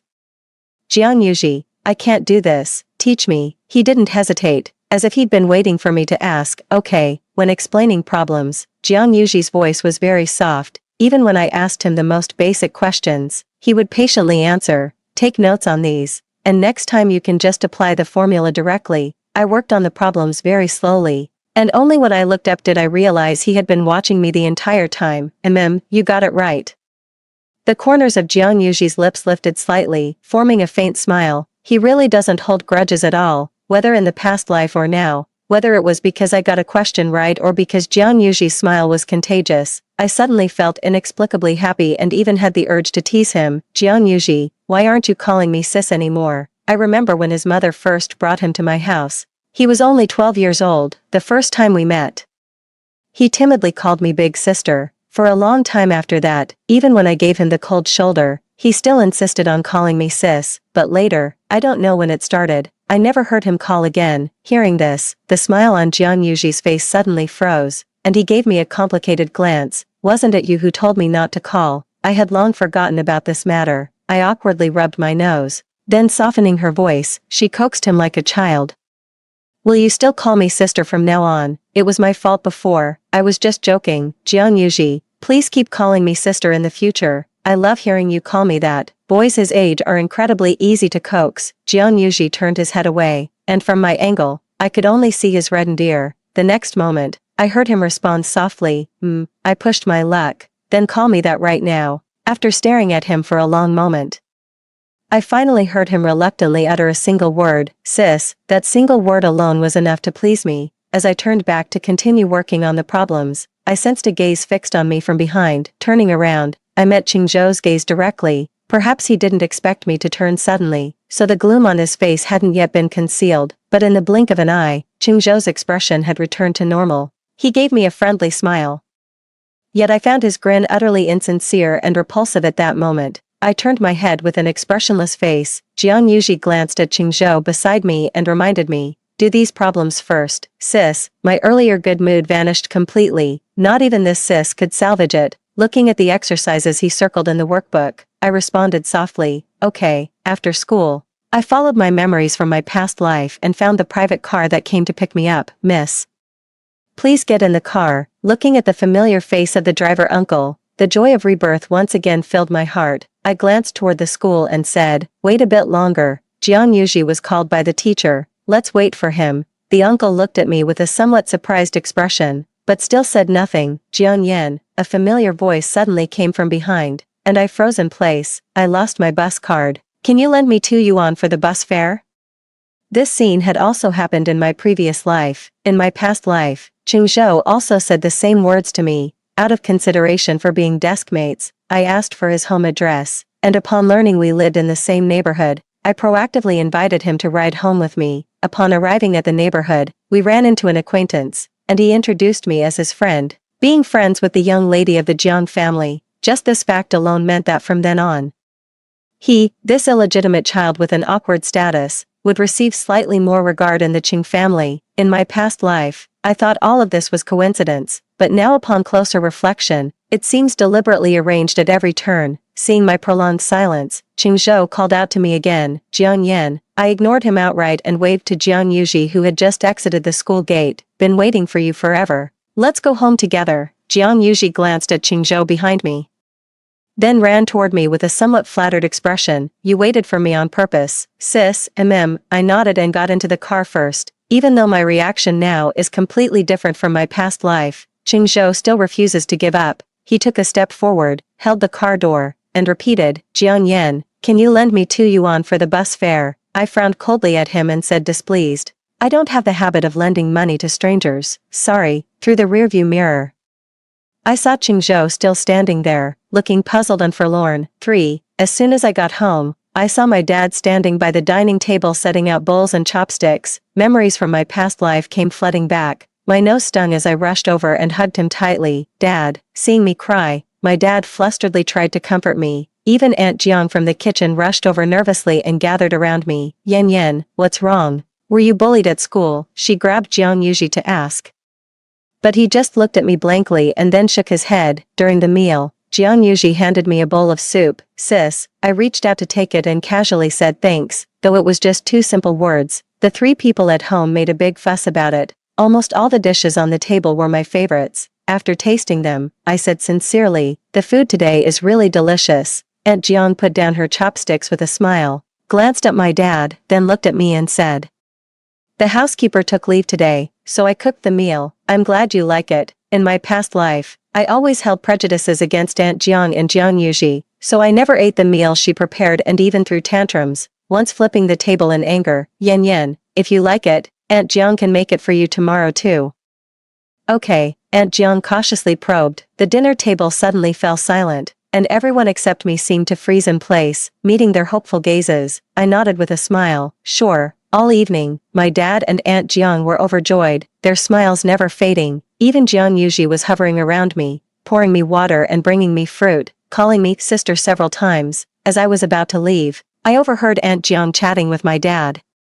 I heard the Qing family took in an illegitimate child, and the situation is quite difficult. My dad dismissed it casually, not our business, as long as our family stays harmonious. Dad, Aunt Jiang, I'm taking the dog out for a walk, I said to the 2 on the sofa. After changing shoes, I realized Jiang Yuji was also changing his shoes behind me. Where are you going? Jiang Yuji grinned at me. Sis, I'm going for a run. After reminding me to be careful, he ran off.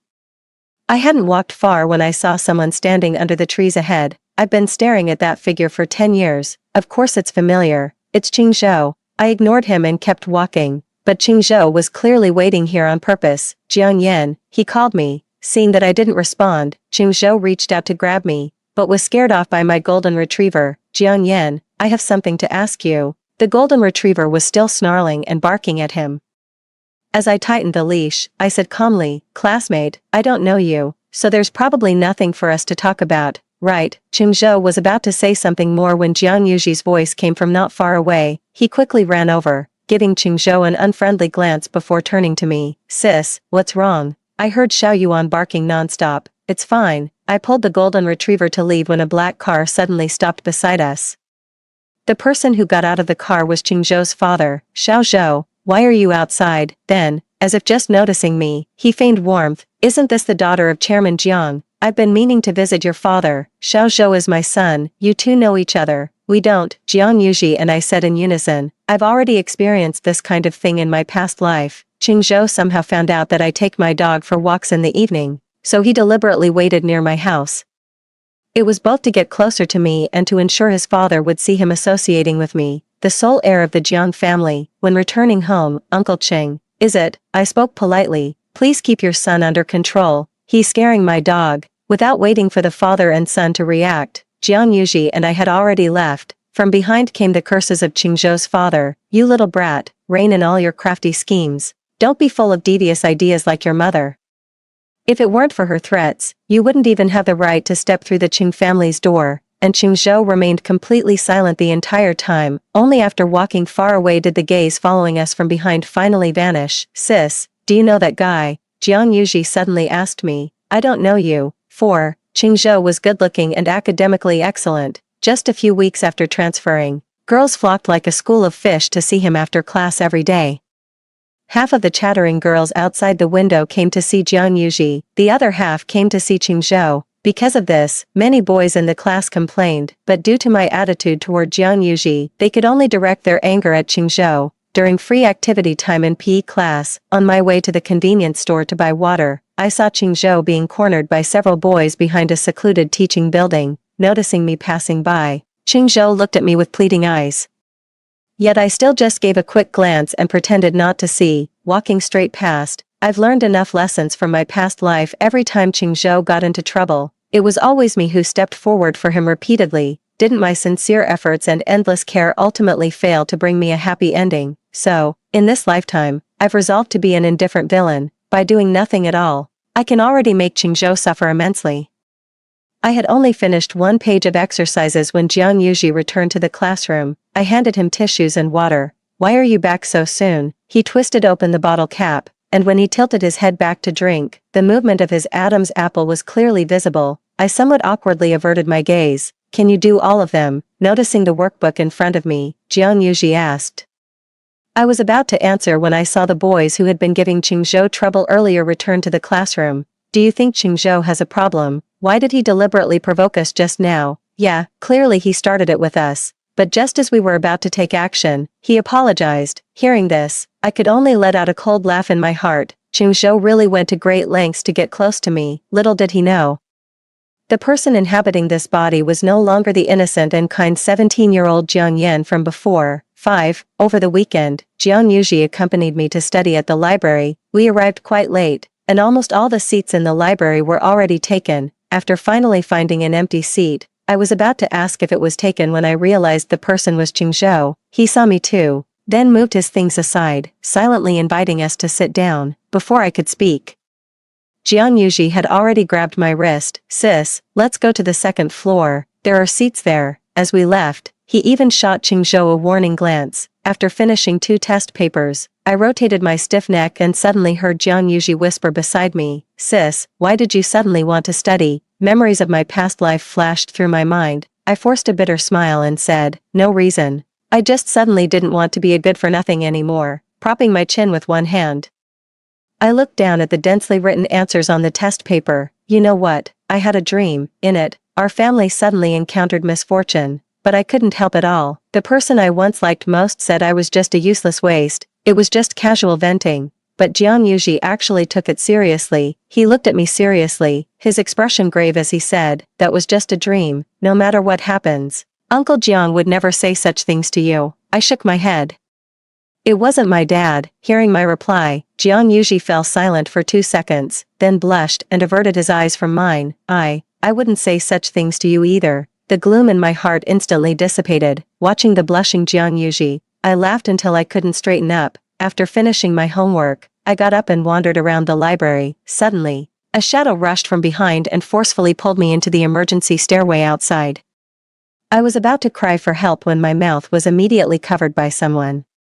Qingzhou's familiar voice whispered in my ear, Yan Yan, long time no see. He pinned me against the wall, his lips near my ear, breathing rapidly as he said excitedly, "You've been reborn too, haven't you?" I realized that the things I had just said to Jiang Yuji might have been overheard by Qingzhou, but he said he was also reborn. Yan Yan, I came back for you. Qingzhou looked at me with deep affection in his eyes, but I knew all too well how skilled he was at deception.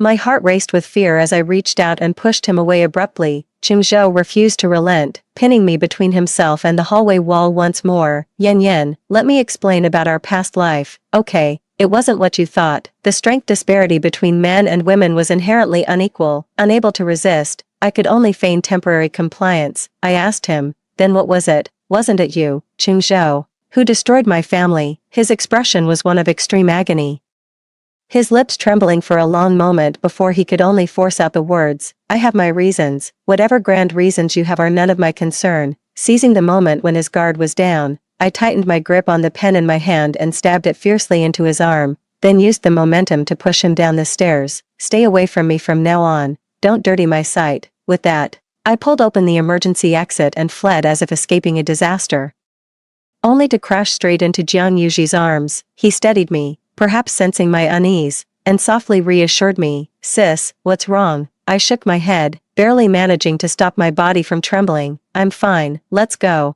Time to head back." Jiang Yuji lifted his eyelids to glance at the emergency exit door, his expression somewhat gloomy. "Sis, go ahead and wait for me there. I'll just use the restroom and be right back." Without giving it much thought, I turned and walked back to my seat. When Jiang Yuji returned, I noticed the injuries on his face. "Why did it take so long? And what happened to your face?" Jiang Yuji lowered his head to avoid my gaze. I fell in the restroom. Going downstairs from the second floor, I ran into Qingzhou again. He looked even more disheveled than before, with inexplicable bruises on his face. Connecting this with the injuries on Jiang Yuji's face, I instantly understood, noticing my gaze lingering on Qingzhou.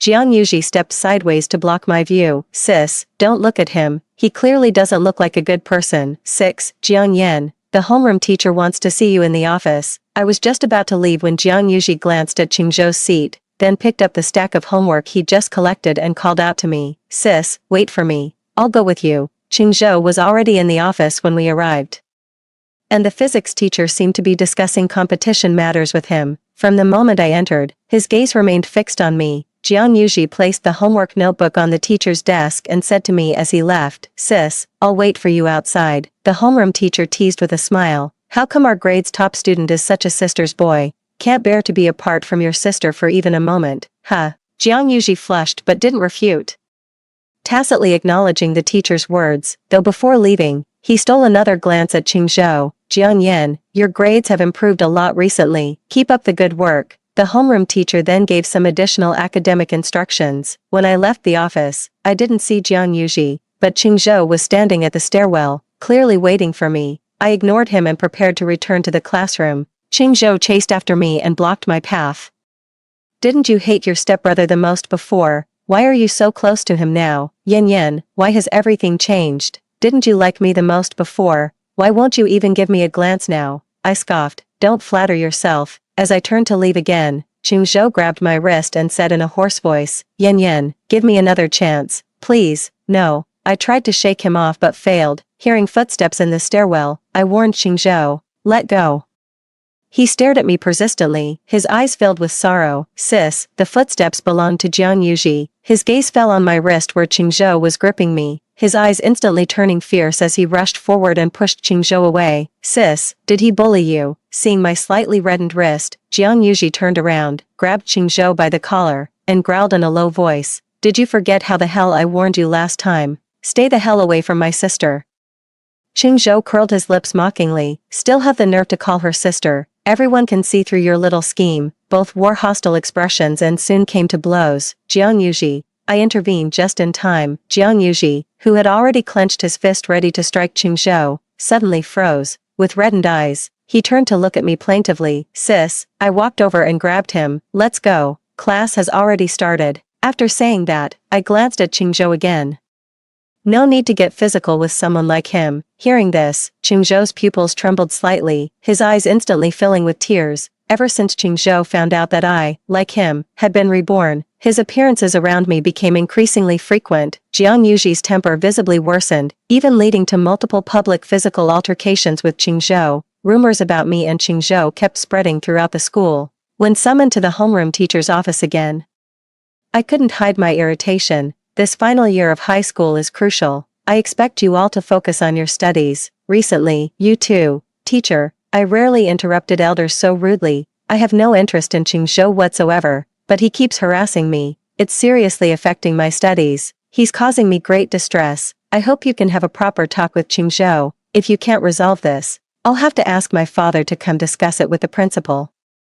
After I finished speaking, the homeroom teacher was stunned, then turned to Qingzhou. Is everything Jiang Yan said true? Qingzhou remained silent for a moment, then nodded in admission. Jiang Yan, you go back to the classroom first. The teacher will handle this matter. I nodded and left. As soon as I stepped out, I saw Jiang Yuji waiting outside the office. I knew he was worried about me. After returning to the classroom, the female classmate in front of me turned around and asked, did the homeroom teacher talk to you about you and Qingzhou? Before I could answer, she continued, actually, we've all noticed Qingzhou likes you. He keeps sneaking glances at you during class and always follows you around. I smiled indifferently. Oh really? She nodded, but Jiang Yuji grew impatient and reminded her. Class is starting. The female classmate pursed her lips, cast a complicated glance at Jiang Yuji, and eventually turned back resentfully. 7. On Saturday, Jiang Yuji had a physics competition. In the over a year since my rebirth, he and I had been practically inseparable every moment. Go get him, I said, watching Jiang Yuji enter the venue. I had just sat down on the bench outside the venue when a figure stood before me. Yan Yan. I didn't look up, recognizing Qingzhou's voice immediately. In his hand was a transparent bag containing competition entry passes. Clearly, he was here for the contest too. Qingzhou crouched down in front of me, looking up earnestly. Yan Yan, can we talk properly? What terrible luck. As I stood up to distance myself from him, I heard Qingzhou's threatening words from behind. If you refuse to talk, I'll go in and speak with Jiang Yuji instead. All I need is to spread a few lies, and he can forget about competing in that final. What do you want to talk about? I interrupted him impatiently. Ever since my rebirth, I've always found him utterly despicable, yet he insists on putting on this pitiful act in front of me. Qingzhou took a step closer to me, nervously clenching his hands at his sides. I want to apologize for what happened in our past life. I truly never intended for your father's company to go bankrupt, nor did I expect you to suddenly pass away in a car accident. Yan Yan. I admit that at first I approached you with ulterior motives, but later my feelings for you became genuine. I was just too impatient. I just wanted to become strong enough to be worthy of you. I glanced up at the digital clock above the venue. There's only 1 minute left before the competition starts. After that, Qingzhou won't be able to enter and participate, nor will he disturb Jiang Yuji anymore. You don't know how I survived those years after your death. The engagement was fake. I've only ever loved you, from beginning to end. Otherwise, I wouldn't have lived so recklessly after losing you, dying within a few years just to see you again. As he spoke, he gave a self-mocking smile, the corner of his mouth twitching, and I never gave him any response from start to finish. Even a dog would shake its head at these lies of his. How could someone who loves another bear to drag them into the mire? Yan Yan, please forgive me. Let's start over.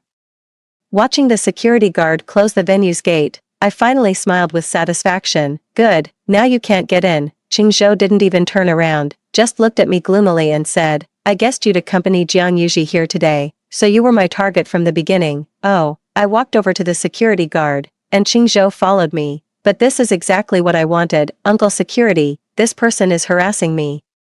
I pretended to be scared as I called for the security guard's help. Sure enough, the security guard shielded me behind him. I thought you looked suspicious earlier, kid, Qingzhou tried to explain, but was ultimately chased out by the security guard. 8. After learning that Jiang Yuji won first place in the physics competition and was directly admitted to Peking University, my dad and Aunt Jiang were so happy they couldn't sleep for several nights. Our Yuji is just brilliant, my dad said.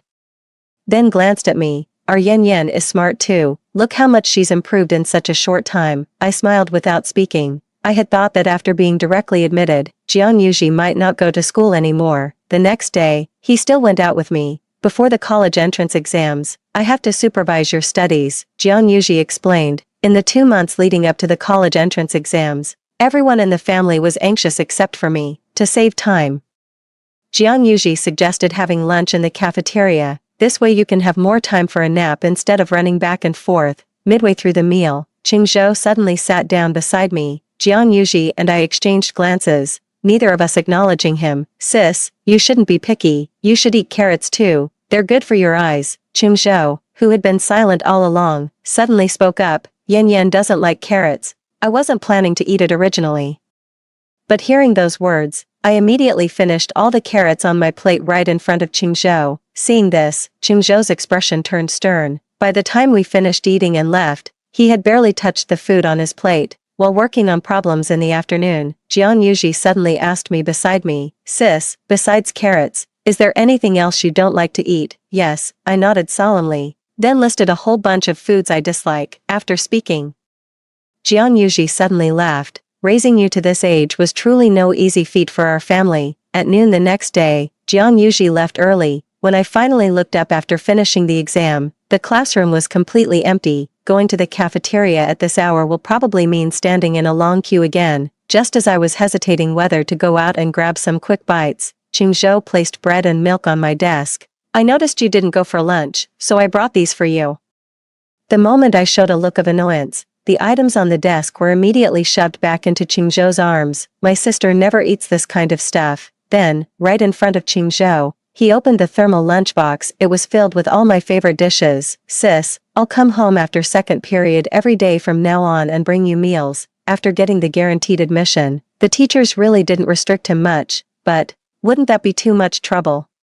Jiang Yuji leaned on the table watching me eat, smiling. No trouble at all. I enjoy cooking. Did you make this yourself? I asked with raised eyebrows. Is it good? I nodded sincerely. Super delicious. At the high school senior pledge rally, Jiang Yuji gave a speech on stage. I gazed at the spirited young man on stage, feeling an indescribable mix of emotions in my heart. In my past life, I had also attended the oath-taking ceremony, with Jiang Yuji as the speaker just like now.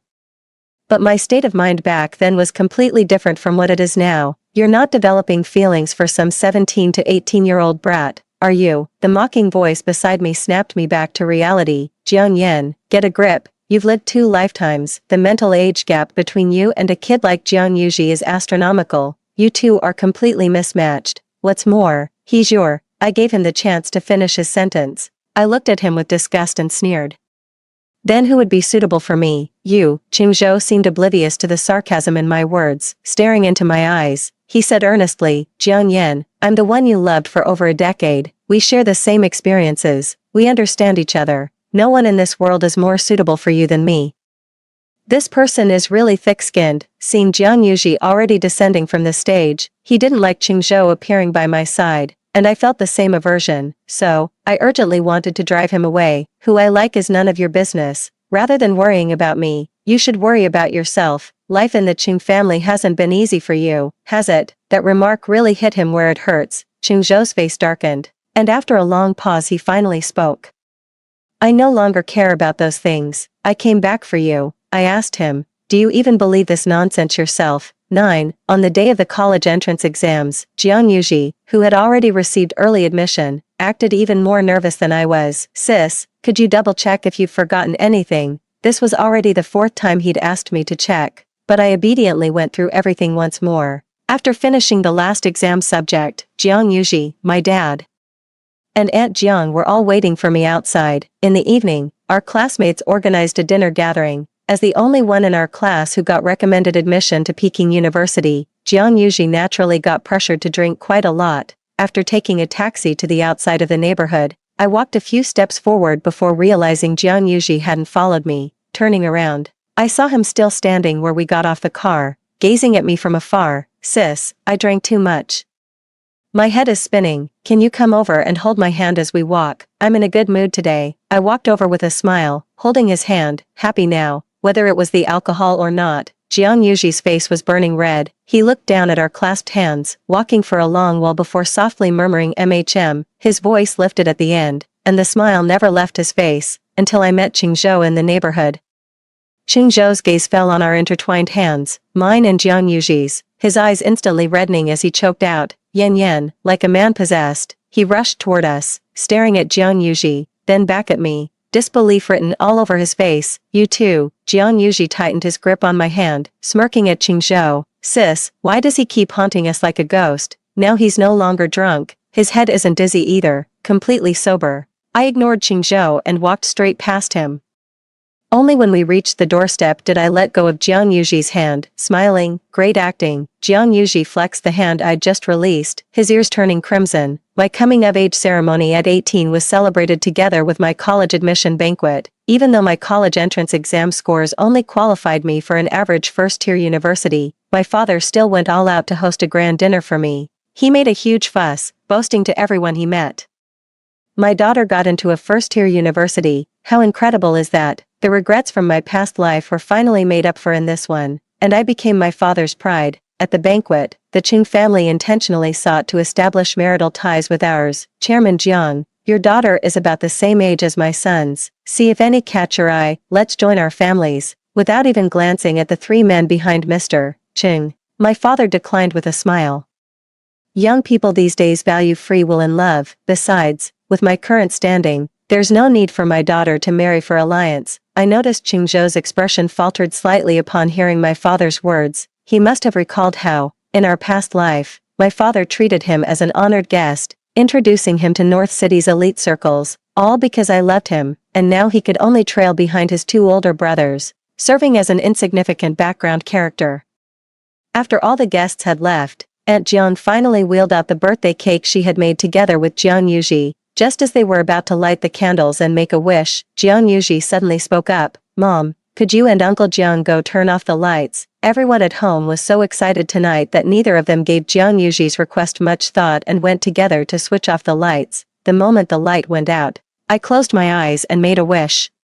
But then I heard Jiang Yuji's calm voice beside me. Happy birthday, sis. He tucked a loose strand of hair behind my ear. After today you'll be an adult, so this is the last time I'll call you sis. Before I could process the meaning behind his words, the overhead lights flickered back on. The whole family started singing the birthday song for me, and Jiang Yuji's words were temporarily pushed to the back of my mind. 10. I woke up in the morning to the sound of fighting outside.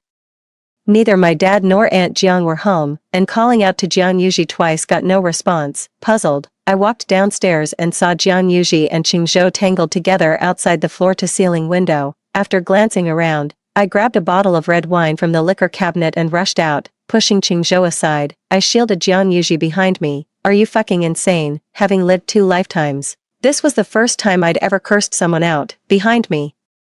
Jiang Yuji wiped the blood from the corner of his mouth and glared coldly at Qingzhou. You went through all this trouble to provoke me into a fight, just to make Jiang Yan come out and look at you, didn't you? Happy now? Qingzhou saw the liquor bottle in my hand. He's no fool. He could guess it was meant to smash over his head. Instantly, his expression turned desolate, the pain in his eyes unmistakable, but I remained unmoved. My voice icy. Qingzhou, people need the ability to move on. Stop clinging relentlessly. This behavior of yours only makes me despise you more. Don't ever show your face in front of me again, or I'll make sure you never set foot in Beijing for the rest of your life. After dragging Jiang Yuji into the room, I scolded him again. You think you're something now, don't you? You've even learned to start fights with people. What did you just call me? Jiang Yan this and Jiang Yan that. Since when do you get to call me by my name?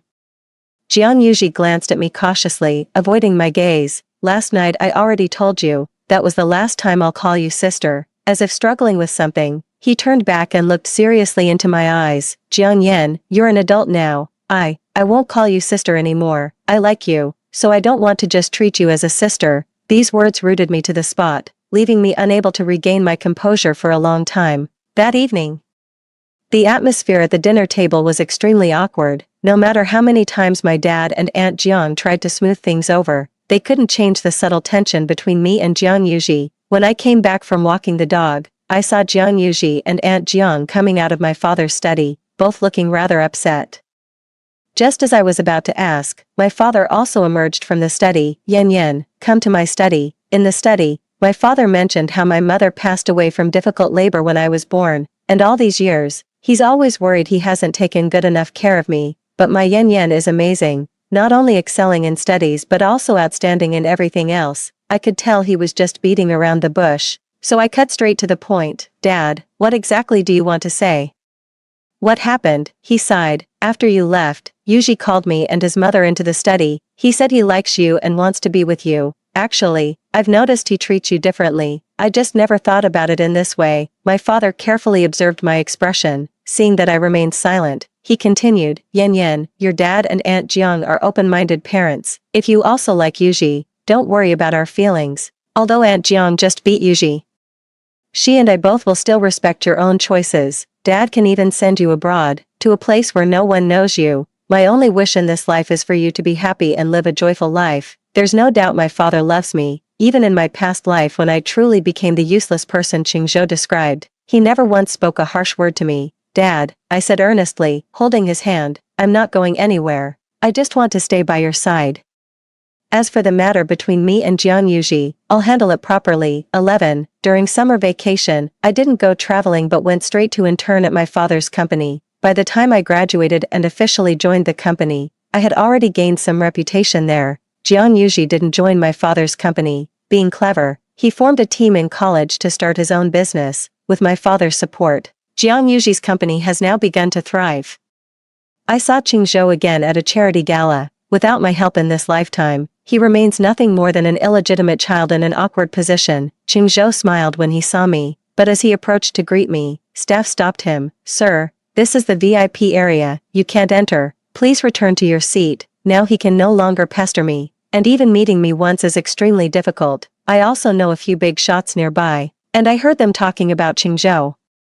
That illegitimate child of the Qing family is recently working on some new energy project and even came to my company to seek investment. I know about this too. Old Wang, are you investing? Sigh, out of respect for the Qing family, it's hard to refuse, and besides, new energy is definitely going to be a major trend in the future. From their conversation, I learned that Qingzhou and Jiang Yuji were working in the same field. I raised an eyebrow with a smile and proactively greeted the Wang family's leader beside me. Uncle Wang, it's been a while since I last saw you. Just now I heard you mention new energy. My younger brother is currently working in this field too. If you're considering investments, I'll thank all you uncles on his behalf. Uncle Wang and several other uncles nodded with smiles. Yen, since you put it this way, how could we not support Yuji? These are people who have been through decades of business battles. They'd instantly grasp the implications in my words. Moreover, with the Jiang family's growing influence in recent years, they'd naturally want to do me this favor. After today, Qingzhou won't secure a single investment in North City. This is the gap between him and me now. Without lifting a finger, I can make his fate completely different from his past life, or with just a casual remark, send him crashing to the bottom, never to rise again. 12. Jiang Yuji's company went public in the US after changing its name. Reading the online news, I couldn't help but frown. He renamed the company to JY, the abbreviation of my name. On the day Jiang Yuji returned to the country, I personally went to the airport to pick him up and threw a stack of documents at him. Jiang Yuji, you're getting bolder by the day. Jiang Yuji caught the documents with a smile, flipped through a few pages, then met my gaze. So you found out, Jiang Yen, JY is my dowry, would you reconsider giving me another chance? I slammed the car door shut and gritted my teeth to squeeze out 2 words. No way. That stack of documents was actually a share transfer agreement. Jiang Yuji had transferred 70% of JY's shares to my name. I've known him for 2 lifetimes, yet now it feels like I never truly understood Jiang Yuji. It seems even the Jiang Yuji I knew from high school days isn't the same person anymore. It was just the 2 of us in the car. After a few seconds of silence, I finally heard Jiang Yuji's voice. Jiang Yen, give me one reason. Okay, why can't it be me? Watching Qingzhou approach me step by step, I instinctively stood up abruptly. I tightened my grip on the steering wheel, then began recounting that dream about a past life I'd once mentioned to him. Don't be fooled by our mere 2-month age difference. Truthfully, I've always seen you as just a little kid. After the college entrance exam, those words you said to my dad, I only thought you were momentarily impulsive. Jiang Yuji straightened up and turned to look at me. Jiang Yen, it's been 9 years since that summer after senior year. Why won't you just believe me? He sounded like he was accusing someone, his tone carrying an indescribable grievance. Are you afraid I'm just acting on a whim? From age 17 to now at 26, I've been following you around for 9 years. After this birthday, it'll be 10. I don't have many decades in this lifetime. How could this possibly be some impulsive infatuation? The car drove through the tunnel, and I glanced at Jiang Yuji in the rearview mirror. The tunnel lights flickered across his face. Jiang Yen, give me a chance. Okay, I know what I want." As he spoke these words, his face was turned toward the car window, his voice choked with emotion. My heart suddenly skipped a beat. Okay.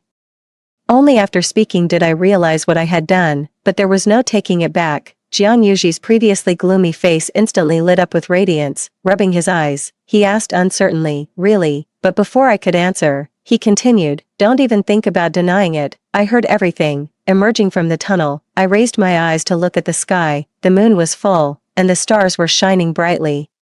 It suddenly occurred to me that agreeing to give it a try with Jiang Yuji wasn't such a bad idea after all. Story 2. I had a car accident and urgently needed panda blood. My childhood friend begged bitterly in the Panda Blood Mutual Aid group, "Please, I'll agree to any condition, marry me. Is that okay too?" a girl asked. My childhood friend gritted his teeth and endured, "Yes." The whole network praised my childhood friend for sacrificing for love.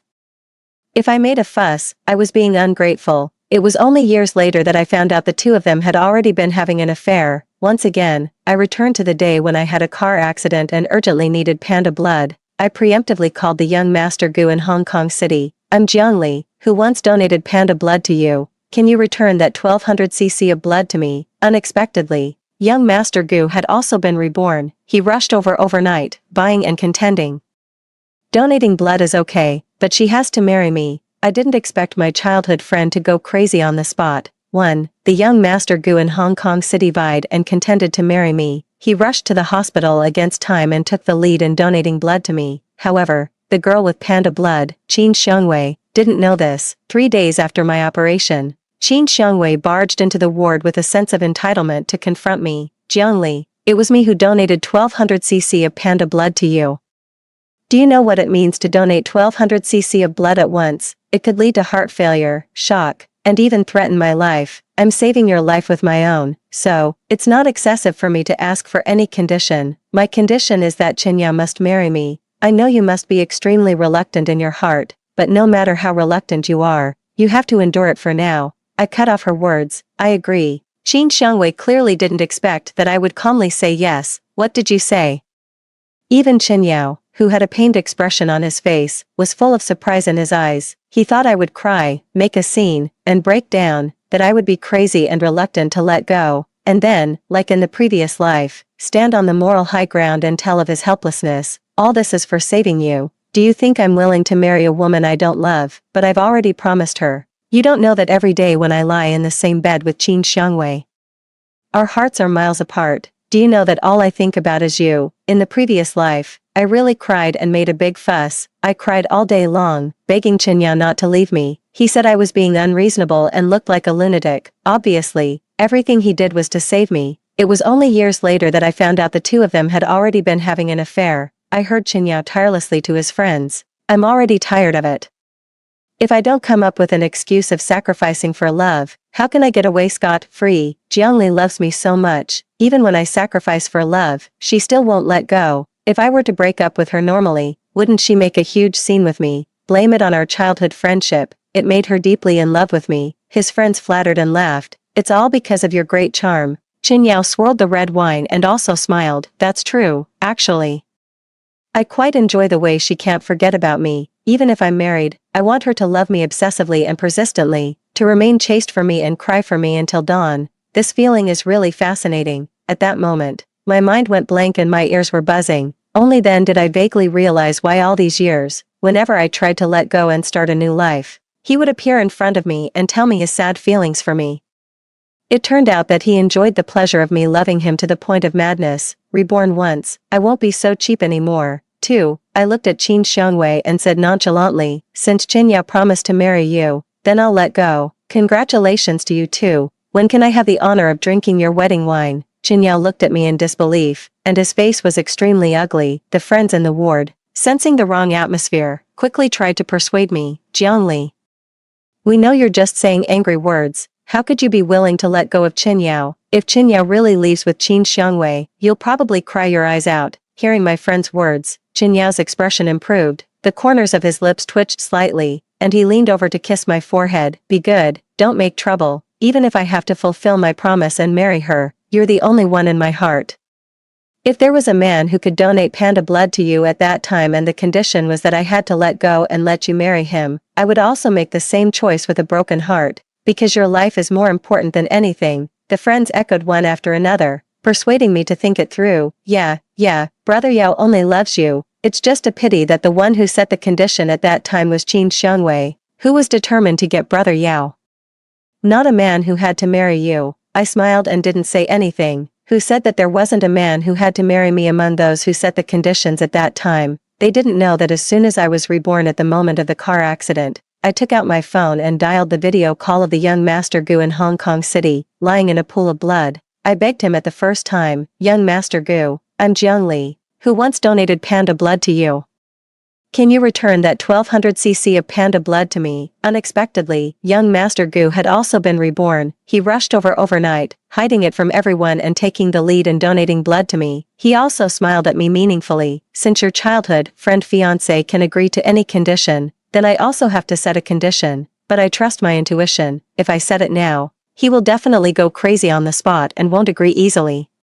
Let's talk about everything after you successfully break off the engagement." I thought Gu Jincheng was overthinking. Qin Yao couldn't wait to break off the engagement with me and marry Qin Xiangwei instead, but I still agreed to Gu Jincheng's request. "Okay, let's talk about everything after the engagement is broken off successfully." 3. In the previous life, I finally married Gu Jincheng, but my heart was always being toyed with by Qin Yao, and I turned a blind eye to Gu Jincheng's kindness. Yet he still firmly stood up to protect me when I was exposed by Qin Xiangwei for not being able to forget a married man, when I got depression and was ridiculed by the whole network for faking illness because I couldn't get what I wanted. He sneered at everyone. So what if she doesn't have me in her heart? I, Gu Jincheng, dare to marry her, and I dare to protect her for life. I'm here to support her, not to uphold justice. Why should I take a step back to make things easier for you?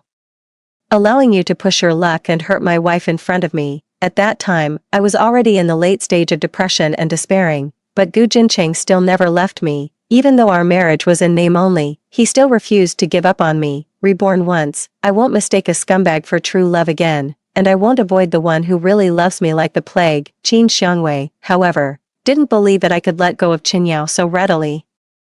"Jiang Li, you're acting so convincingly, I almost believed it. Who doesn't know that you love Qin Yao like crazy, sticking to him like a plaster since childhood? Can you let go of him so easily? I hate bitches who say one thing and do another the most." I'm not acting. I took off the engagement ring on my ring finger and returned it to Qin Yao. "Since you're going to marry Miss Qin, it's inappropriate for me to wear this ring anymore. I'm returning it to you.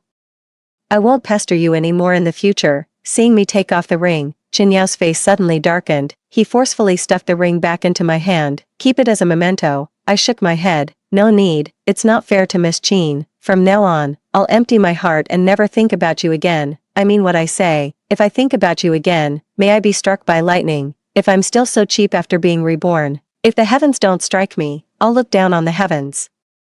Such a wimp doesn't deserve to live. Qin Yao's chest heaved, and he immediately covered my mouth. "What are you talking nonsense? How can you casually swear such a poisonous oath like being struck by lightning? Do you want to die?" Qin Xiangwei was very happy and took the initiative to come over and put her arm through Qin Yao's. "Qin Yao, accompany me to choose a wedding dress." "Okay, there are so many people accompanying Sister Jiang in the ward. You should learn to avoid suspicion." Qin Yao shook off Qin Xiangwei's hand, and his tone was very bad. "Get lost, I'm not in the mood today." I was a bit surprised. In the previous life, he would never shout at Qin Xiangwei like this, so it turned out that when I stopped flattering him, his enthusiasm for accompanying Qin Xiangwei to choose a wedding dress wasn't that strong either. In the ward, the friends were all trying to persuade Qin Yao not to get angry. "Qin Yao, I think what Miss Qin said is right. After all, you're going to marry Miss Qin in the future. You probably need to learn to avoid suspicion." Qin Yao's tone was even worse, and he roared sharply, "Get out, all of you." After everyone left, Qin Yao lowered his head and pinched my nose and said, "Are you happy now? If you're reluctant to let me go, just say so. When did you learn to play hard to get? You even swore a poisonous oath that you won't love me anymore. Your mouth is so tough. Can you really let go in your heart?" He looked at me affectionately, and his charming peach blossom eyes were captivating. Unfortunately, he could no longer captivate my heart. I said faintly, "I can let go." Probably because my expression was too indifferent, a trace of panic actually flashed through Qin Yao's eyes. 4. Late at night, Chen Yao was still called away by a phone call from Qin Xiangwei. After he left, Gu Jincheng walked into the ward to accompany me. He brought me delicious beef soup and fed me mouthful by mouthful. He said, "Red meat nourishes blood, drink more." I pushed the soup to him. "You also need to replenish your body. Donating 1200 cc of blood at once is no joke. One wrong move and there will be problems with your body. Thank you for being willing to donate so much blood to me at once. I have nothing to repay you with, and I don't even have the face to face you." Gu Jincheng looked at me and smiled gently. "Once I was on the verge of death. Weren't you also risking your life to donate so much blood to me at once? At that time, I also had nothing to repay you with and just wanted to marry you. Unfortunately, you were deeply in love with that childhood friend and rejected me mercilessly. 3 years ago, I saw a message in the Panda Blood Mutual Aid Group, emergency help, looking for panda blood throughout the city. This is the People's Hospital in the Tibetan area.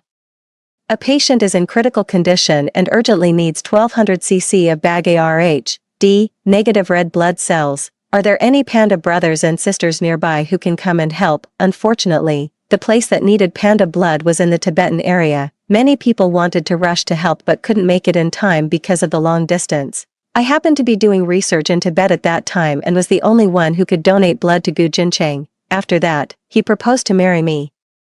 And I refused. Later, he heard that Chen Yao had married Qin Xiangwei. He came all the way from Hong Kong City to pursue me. He said, "I'm not doing this to repay your kindness. Actually, I've known you for a long time. When you were in graduate school and went to Hong Kong City to participate in academic activities with your supervisor, I fell in love with you at first sight. I didn't expect that the person I had a crush on would save my life at a critical moment. This is a match made in heaven. Unfortunately, in the previous life, I didn't know how to cherish it." Tears welled up in my eyes, and I tried to hold back my sobs and asked cautiously, "I have no way to repay your life-saving grace. Is it still too late for me to marry you now?" Gu Jincheng couldn't believe it. He suddenly tightened his grip on my hand and held his breath. "Jiangli, what did you say? Say it again. Do you really want to let go of Chen Yao? Weren't you crazy about him, in the previous life?"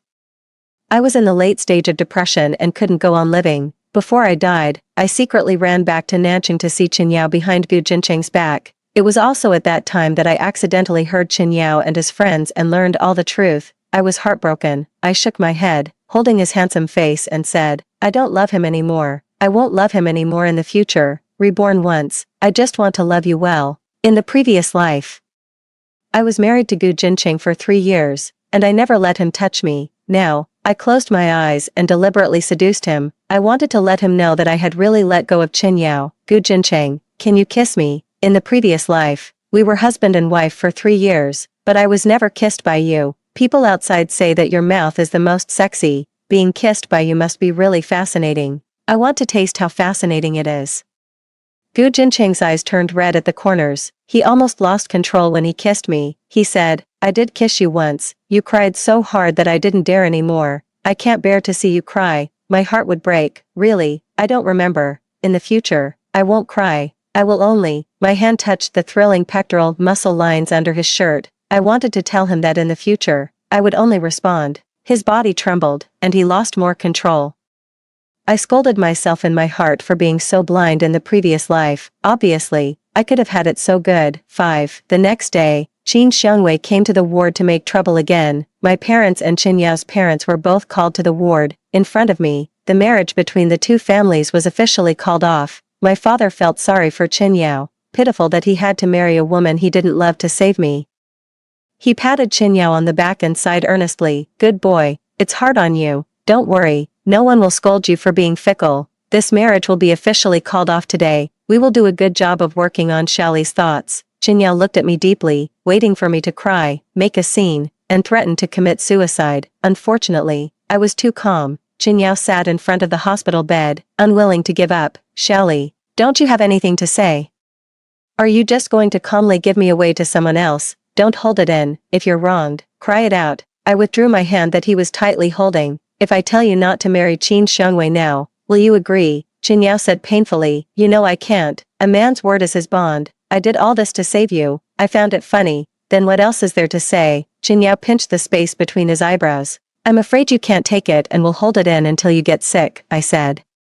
"Don't worry, I won't. I've already tried to let go. I tried hard and found that it's not that difficult. It turns out that you're not as important to me as I thought. But Qin Yao's face was gloomy. The faster I let go, the uglier his face became. He actually grabbed my wrist and accused me. I don't believe it. The words you said before, that you loved me, couldn't leave me, and couldn't live without me, were they all fake? I remembered his smug face in the previous life when he was telling his friends that I was deeply in love with him. I took a deep breath and became even more indifferent. Just consider them all fake. Qin Yao's throat seemed to be blocked by something, and he couldn't say a word. He just glared at me fiercely, as if he was going to grind his teeth. My father returned the betrothal money and said to Qin Yao's father, "Old brother, the 880,000 yuan betrothal gift has all been returned. Check if it has arrived." Qin Yao's father looked at his phone and said, "It has arrived." Xiaoli is such a pitiful child. She must be crying her eyes out inside, but still trying to be brave and say that she has let go. When Qin Yao heard his father's words, his face finally improved a little. What his father didn't know was that I was sending a WeChat message to Gu Jincheng. "The engagement is successfully broken off. I'm single now, waiting for you to come and win my heart." Gu Jincheng asked me what my father usually liked the most. I asked, "What are you going to do, Gu Jincheng?" "I'm going to visit your father with gratitude and propose marriage. I'll tell your father that the one who donated blood to you that day was actually me, and the condition for me to save you was that you had to marry me." 6. Seeing that the engagement was successfully broken off, Qin Xiangwei immediately pulled Qin Yao up from beside my hospital bed. "Qin Yao, I want you to go to the Civil Affairs Bureau with me to get the marriage certificate now. I'm afraid that Jiangli will regret it in a few days and pester you again. To avoid any more troubles, let's get the certificate first. Then if she pesters you again, don't blame me for calling her a shameless mistress." Qin Xiangwei looked at me triumphantly, as if she was certain that I would pester Qin Yao. She couldn't wait to tear apart the mistress. Qin Yao slapped Qin Xiangwei in the face. "Who are you calling a mistress?" The ward instantly became as quiet as a chicken. Qin Xiangwei covered her face in disbelief, her voice shrill. "Qin Yao, I'm the wife you're about to marry. How could you hit me because of her? I just told her not to embarrass herself by pestering you. Why did you hit me? She's pining for a married man. Why can't I call her a mistress?" I found it funny and asked lightly while lying on the hospital bed, "Are you blind or deaf? Did I pine for him? Didn't I say I let go? Have I pestered him from beginning to end? If you have delusions, go get treated. Don't bark here." Qin Xiangwei, however, was certain. "Who can't see that you're just pretending? You love Qin Yao to death in your heart, but you still pretend to be magnanimous and give him to me. You must be crying in your dreams and begging Qin Yao not to leave you, right?" Qin Xiangwei stared at Qin Yao with red eyes, her voice tinged with sobs. "Her tricks can't fool me. She's just pretending. You two have been childhood sweethearts since you were young. How could she let go so quickly? She's just being stubborn. You must go to the Civil Affairs Bureau with me to get the certificate today." Qin Yao had been observing my expression, not willing to miss any clue, but he couldn't see anything, and his expression became irritable. Qin Yao's father sighed and made the decision. "Qin Yao, you and Wei Wei go get the certificate now." It's also a way to completely break Xiaoli's thoughts. Qin Yao was pulled away by Qin Xiangwei with hesitant steps. When he was about to leave the ward, he suddenly shook off Qin Xiangwei's hand, came back and bent down to kiss my forehead. I turned my head to avoid it, and he only kissed my hair. I still felt disgusted. Qin Yao seemed to have some regrets, and he said, "Xiaoli, wait for me to come back. I will never give up on you." I wanted to tell him that he wouldn't be able to wait. Gu Jincheng was already handling the transfer procedures for me. He said that the hospitals in Hong Kong City were better, and there weren't a bunch of annoying people coming to the ward to disgust me from time to time. It was suitable for my post-operative recovery. I agreed. I also thought these people were quite funny. Obviously, I had clearly stated that I had let go, but no one believed me. Every day, someone would come to the ward and imagine how I was infatuated with love and hate. I sent a WeChat message to Gu Jincheng. "When will you arrive? Hurry up, Gu Jincheng." "Right away. I just arranged a private jet. We'll leave today." 7. When Qin Yao and Qin Xiangwei arrived at the Civil Affairs Bureau, Gu Jincheng had already arranged a private jet and wanted to transfer me to a hospital in Hong Kong City. He came to the ward to talk to my father and was about to take me away now, like Qin Xiangwei. He was also afraid of long, drawn-out problems and just wanted to cut the Gordian knot quickly. My father was confused, and his mood was more exciting than a roller coaster ride. He didn't expect that just after losing a son-in-law, a better one would come along in a blink of an eye. My father confirmed with me again and again, "Xiaoli, are you sure you want to go with this young man? You can't just find someone to marry randomly just because Qin Yao is going to marry someone else.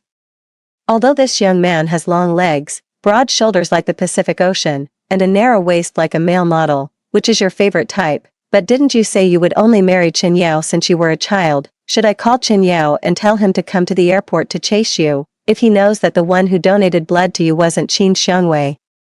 He won't have to marry her. I rolled my eyes at my father and pretended to be in a dilemma. Dad, what can I do? You heard it in the hospital just now. The condition for Gu Jincheng to agree to donate blood to me was that I had to marry him. Is it that when Qin Xiangwei donates blood to me, Qin Yao has to keep his promise, but when Gu Jincheng donates blood to me, I can just abandon him? One can't be so double standard. Besides, that's 1200 cc of panda blood, a matter of life for life. My father was left speechless and could only agree to let Gu Jincheng take me away. Gu Jincheng arranged a chartered plane and also hired an excellent attending doctor at a high price to accompany me to take care of me. To avoid any accidents on the plane during the journey, he arranged every detail of the journey, so that my father couldn't find any faults. My father couldn't help but ask indirectly, "Boy, be honest. When did you start having your eyes on my Shally? You have a good eye." If it weren't for Shally's car accident and urgent need for panda blood, you wouldn't have a chance to take advantage of the situation even in your dreams. I glared at my father. Dad, can you stop being so gossipy? Gu Jincheng answered every question. He held my hand in his palm and played with it. I don't dare to deceive Uncle. It's been a long time, so long that it seems like something from a past life.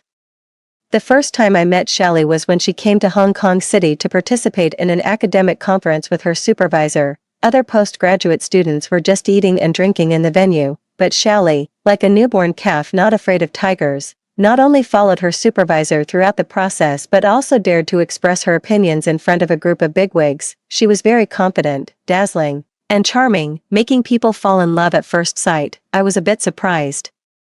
I didn't expect Gu Jincheng to answer like this. Yes, if I hadn't been love-struck, I could have shone brightly in my own field, but in the previous life, I was immersed in the worry about losing Qin Yao and lost myself. After my father went to the toilet, I asked Gu Jincheng with red-rimmed eyes, "The confident, dazzling, and charming girl in your eyes must have disappointed you later, right?" Gu Jincheng seemed to see through my heart. He kissed the back of my hand.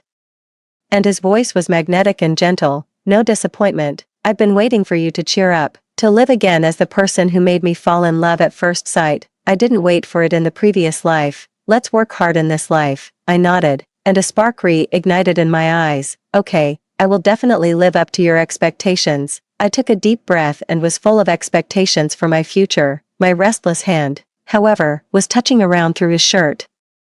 Gu Jincheng took a deep breath and whispered in my ear in a low voice, "Stop making trouble. You're still sick." I chuckled. "That's why I'm being so bold, because I'm sick." In the previous life after marriage, Gu Jincheng insisted on sleeping in the same room. I always curled myself into a small ball, sleeping in a corner of the 2-meter-wide bed, afraid that he would have thoughts about me. What a waste. I wonder how hurt his heart was at that time. My heart was full of guilt.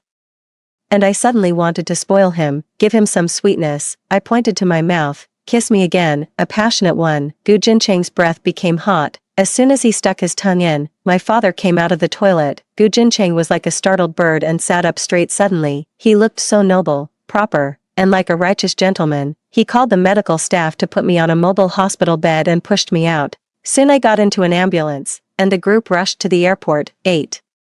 When Qin Yao was signing at the marriage registration window of the Civil Affairs Bureau, he held the signature pen for a long time without moving. Qin Xiangwei had already signed and was sitting next to him, urging him. "Qin Yao, what are you in a daze for? Hurry up and sign." Qin Yao suddenly tore the registration form in half, then in quarters, and threw it into the nearby trash can, saying, "This marriage is off." These simple 5 words instantly stirred up 1,000 waves.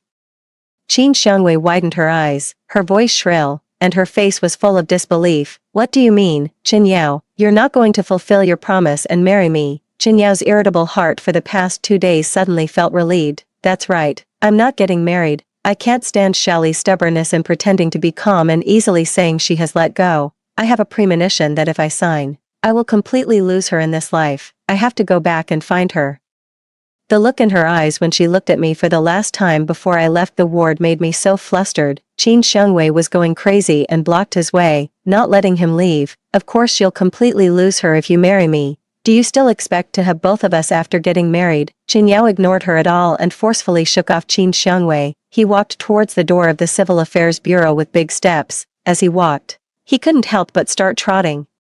He even thought self-moved. If Xiaoli knows that I'm willing to break my promise and come back to find her, she will definitely be crazy with joy, right? There's no way. After all, she's the girl I've spoiled since she was a child. Qin Yao took out his phone to make a call. The voice that came from the phone was, "Sorry, the number you dialed is temporarily unavailable." What was going on? Qin Yao dialed again, and it was still unavailable. Qin Yao got in the car and stepped on the gas pedal, rushing straight to the hospital. At the entrance of the hospital, he also bought a beautiful bouquet of roses. He thought that when Xiaoli saw the flowers, she would definitely cry and say she liked them. He never wanted to see Xiaoli's nonchalant expression again. He wanted Xiaoli to laugh and cry for him. All her emotions were only for him, with her heart and eyes full of only him, just like when she was a child. She didn't cling to anyone else, only liked to cling to him. The more Qin Yao thought about it, the more he became. Finally, he reached the door of the ward. He took a deep breath and suddenly pushed the door open. Before entering the ward, he used his magnetic and pleasant voice to create a surprise. Surprise, guess who's back? The next second, he found that the hospital bed was empty. Where was she? Qin Yao went to find the nurse. The nurse said she was transferred to a hospital in Hong Kong City. Qin Yao's heart sank suddenly. Hong Kong City? Why go to Hong Kong City? Could it be that she couldn't accept his marriage to Qin Xiangwei, and ran to Hong Kong City alone to be sad secretly? It must be so. She really wasn't as calm as she pretended to be on the surface. Qin Yao smiled. Little liar. I almost believed that you really let me go. Your acting skills are really something. But unexpectedly, the next second, a friend rushed into the ward and said, "Brother Yao, you were deceived by Qin Xiangwei. I just found out that the one who really donated blood to Xiaoli was a big shot from Hong Kong City. He made a condition to Xiaoli's father that Xiaoli had to marry him. Now he has taken Xiaoli away and is about to board the plane." Qin Yao's body swayed, and his mind went blank. The whole person was like a statue, roaring sharply. Impossible. Xiaoli wouldn't agree. How could she agree to marry a man other than me? After a long while, he finally ran out of the hospital, staging a life and death race, speeding all the way to the airport. 9. I didn't expect that even after being transferred to a hospital in Hong Kong City, I still couldn't escape Qin Xiangwei's harassment. She spent money to buy hot searches and called me a shameless slut. She said I had never seen a man in my life and was still clinging to Qin Yao and not letting go. When I needed panda blood to save my life, I promised everything, but after being saved, I turned my back on my promise. Who would dare to donate panda blood with their life in the future? Netizens who didn't know the truth all stood on Qin Xiangwei's side. They scolded me with all kinds of vicious words. However, Gu Jincheng responded to the crisis public relations even faster. The public relations department of Gu's group stepped in directly. They posted a video on the official Weibo of Gu's group. It was the surveillance footage of Gu Jincheng donating blood to me in the hospital. There was also the testimony of the hospital blood collection nurse. The one who donated blood to Jiangli was Mr. Gu. Qin Xiangwei arrived later. I told Qin Xiangwei that someone had already donated blood. Qin Xiangwei then tried to bribe me with money and asked me for the identity information of the donor. The public relations department of Gu's group also showed the bank transfer record. Qin Xiangwei contacted young Master Gu by phone. She thought young Master Gu was just an ordinary donor and wanted to pay him off. Young Master Gu wanted to see what trick she was going to play, so he gave her a bank card account. This is the 50,000 yuan she transferred. It's really funny that someone actually tried to pay off the young master of Gu's group with 50,000 yuan. By the way, let me reveal a piece of gossip to everyone. 3 years ago, young Master Gu had a car accident and was on the verge of death. It was Jiangli who risked her life to donate blood to young Master Gu. Now that Jiangli had a car accident and urgently needed panda blood, young Master Gu rushed to return this favor as soon as he learned about it. This two-way love is so sweet. Anyway, our company group is crazy about it. The situation reversed too quickly. The fooled netizens changed their stance. The online violence, like a flood and wild beast, smashed towards Qin Xiangwei, who is the real shameless slut. She dared to demand that someone marry her even though she didn't donate blood. Has she never seen a man in her life? Could a normal person make such an unreasonable request when donating blood? She must have been eyeing someone else's fiancé for a long time. Right, check her online accounts. I bet we can find some clues. I found her small account on a certain app. Sisters, go and check it out. there's a big melon. I was lying in the hospital bed, scrolling through the comments. The power of netizens was indeed powerful. I clicked on Qin Xiangwei's small account. It was really wonderful. Sisters, what should I do if I meet my true love in the Panda Blood Mutual Aid group? There's no childhood love that can't be forgotten. Only a heaven-sent one who doesn't work hard enough. Woo-hoo, he's engaged to his childhood love. Is it still too late for me to work hard now? Men are really animals driven by their lower bodies. He couldn't resist my kiss. There is no everlasting love, only eternal interests. My dad is so awesome. He has a business cooperation with his family. Now all that's lacking is a marriage alliance. It's a godsend opportunity. His little childhood sweetheart had a car accident, and now it's my chance. I thought that when I saw these words, I would be so angry that my whole body would tremble, but I was actually very calm. It turned out that once I let go of Qin Yao, I wouldn't feel the pain anymore. Qin Xiangwei tried desperately to delete those posts, but what was the use? Many netizens took screenshots and called her a mistress. Her reputation was ruined, and she couldn't cause any more trouble. However, it seemed that Qin Yao couldn't let go of me. He actually chased all the way to Hong Kong City. There were intense quarreling sounds outside the ward. Qin Yao wanted to see me, but Gu Jincheng wouldn't allow it. Gu Jincheng, you despicable villain, you actually tricked me into breaking off the engagement with Xiaoli. Xiaoli won't agree to marry you. I heard Gu Jincheng sneer, his voice cold and mocking. Didn't you say that you would agree to any condition as long as it could save her? Why are you losing your composure now that my condition is that she has to marry me? 10. I turned over and got out of bed, then walked out of the ward. I saw Qin Yao looking like a ferocious beast that had been provoked, with bloodshot eyes that were completely red. When he saw me, Qin Yao restrained his temper a bit and said with a sense of certainty, Xiaoli, come here, as long as you don't want to, I promise that no one can force you. Gu Jincheng didn't give an inch and stood in front of me to block him. I squeezed Gu Jincheng's hand to soothe his restless emotions. Then I looked at Qin Yao. Qin Yao, stop making a scene. Didn't you say that if there was a man who could donate panda blood to me at that time and the condition was that you had to let go and let me marry him, you would also make the same choice with a broken heart? You set the condition yourself. And we can't go back on our promise. Didn't I calmly accept it when Qin Xiangwei asked you to marry her? Qin Yao was left speechless and stared at me with his eyes wide open and full of anger. Come here, we can face anything together and overcome any obstacles. You love me so much. If you can't marry me, how will you live the rest of your life? I finally couldn't help laughing. With a sound, I stopped pretending. Qin Yao, who gave you the confidence? Do you really think I don't know that you and Qin Xiangwei have already been having an affair? I even feel disgusted just by looking at a man like you who is tainted. Qin Yao was like being struck by lightning, and his voice trembled uncontrollably. Xiaoli, it's not what you think. Listen to my explanation. Fine, explain then. But he couldn't explain a single word. His secret that he thought he had hidden so well was exposed.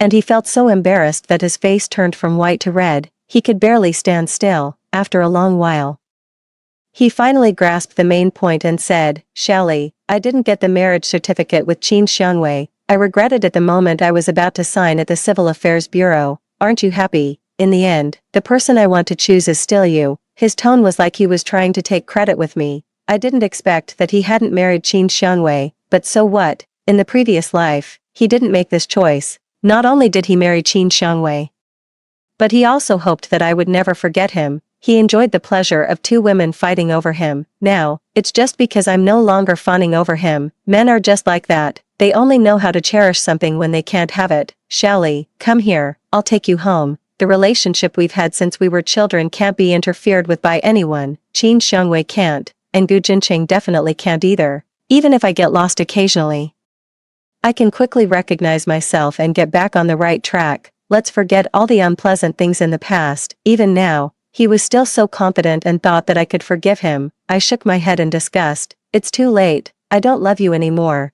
There are better people worthy of my love, and you don't deserve it. I held Gu Jincheng's hand tightly, and his eyes were filled with tender light that could drown a person. Gu Jincheng lowered his head and kissed me.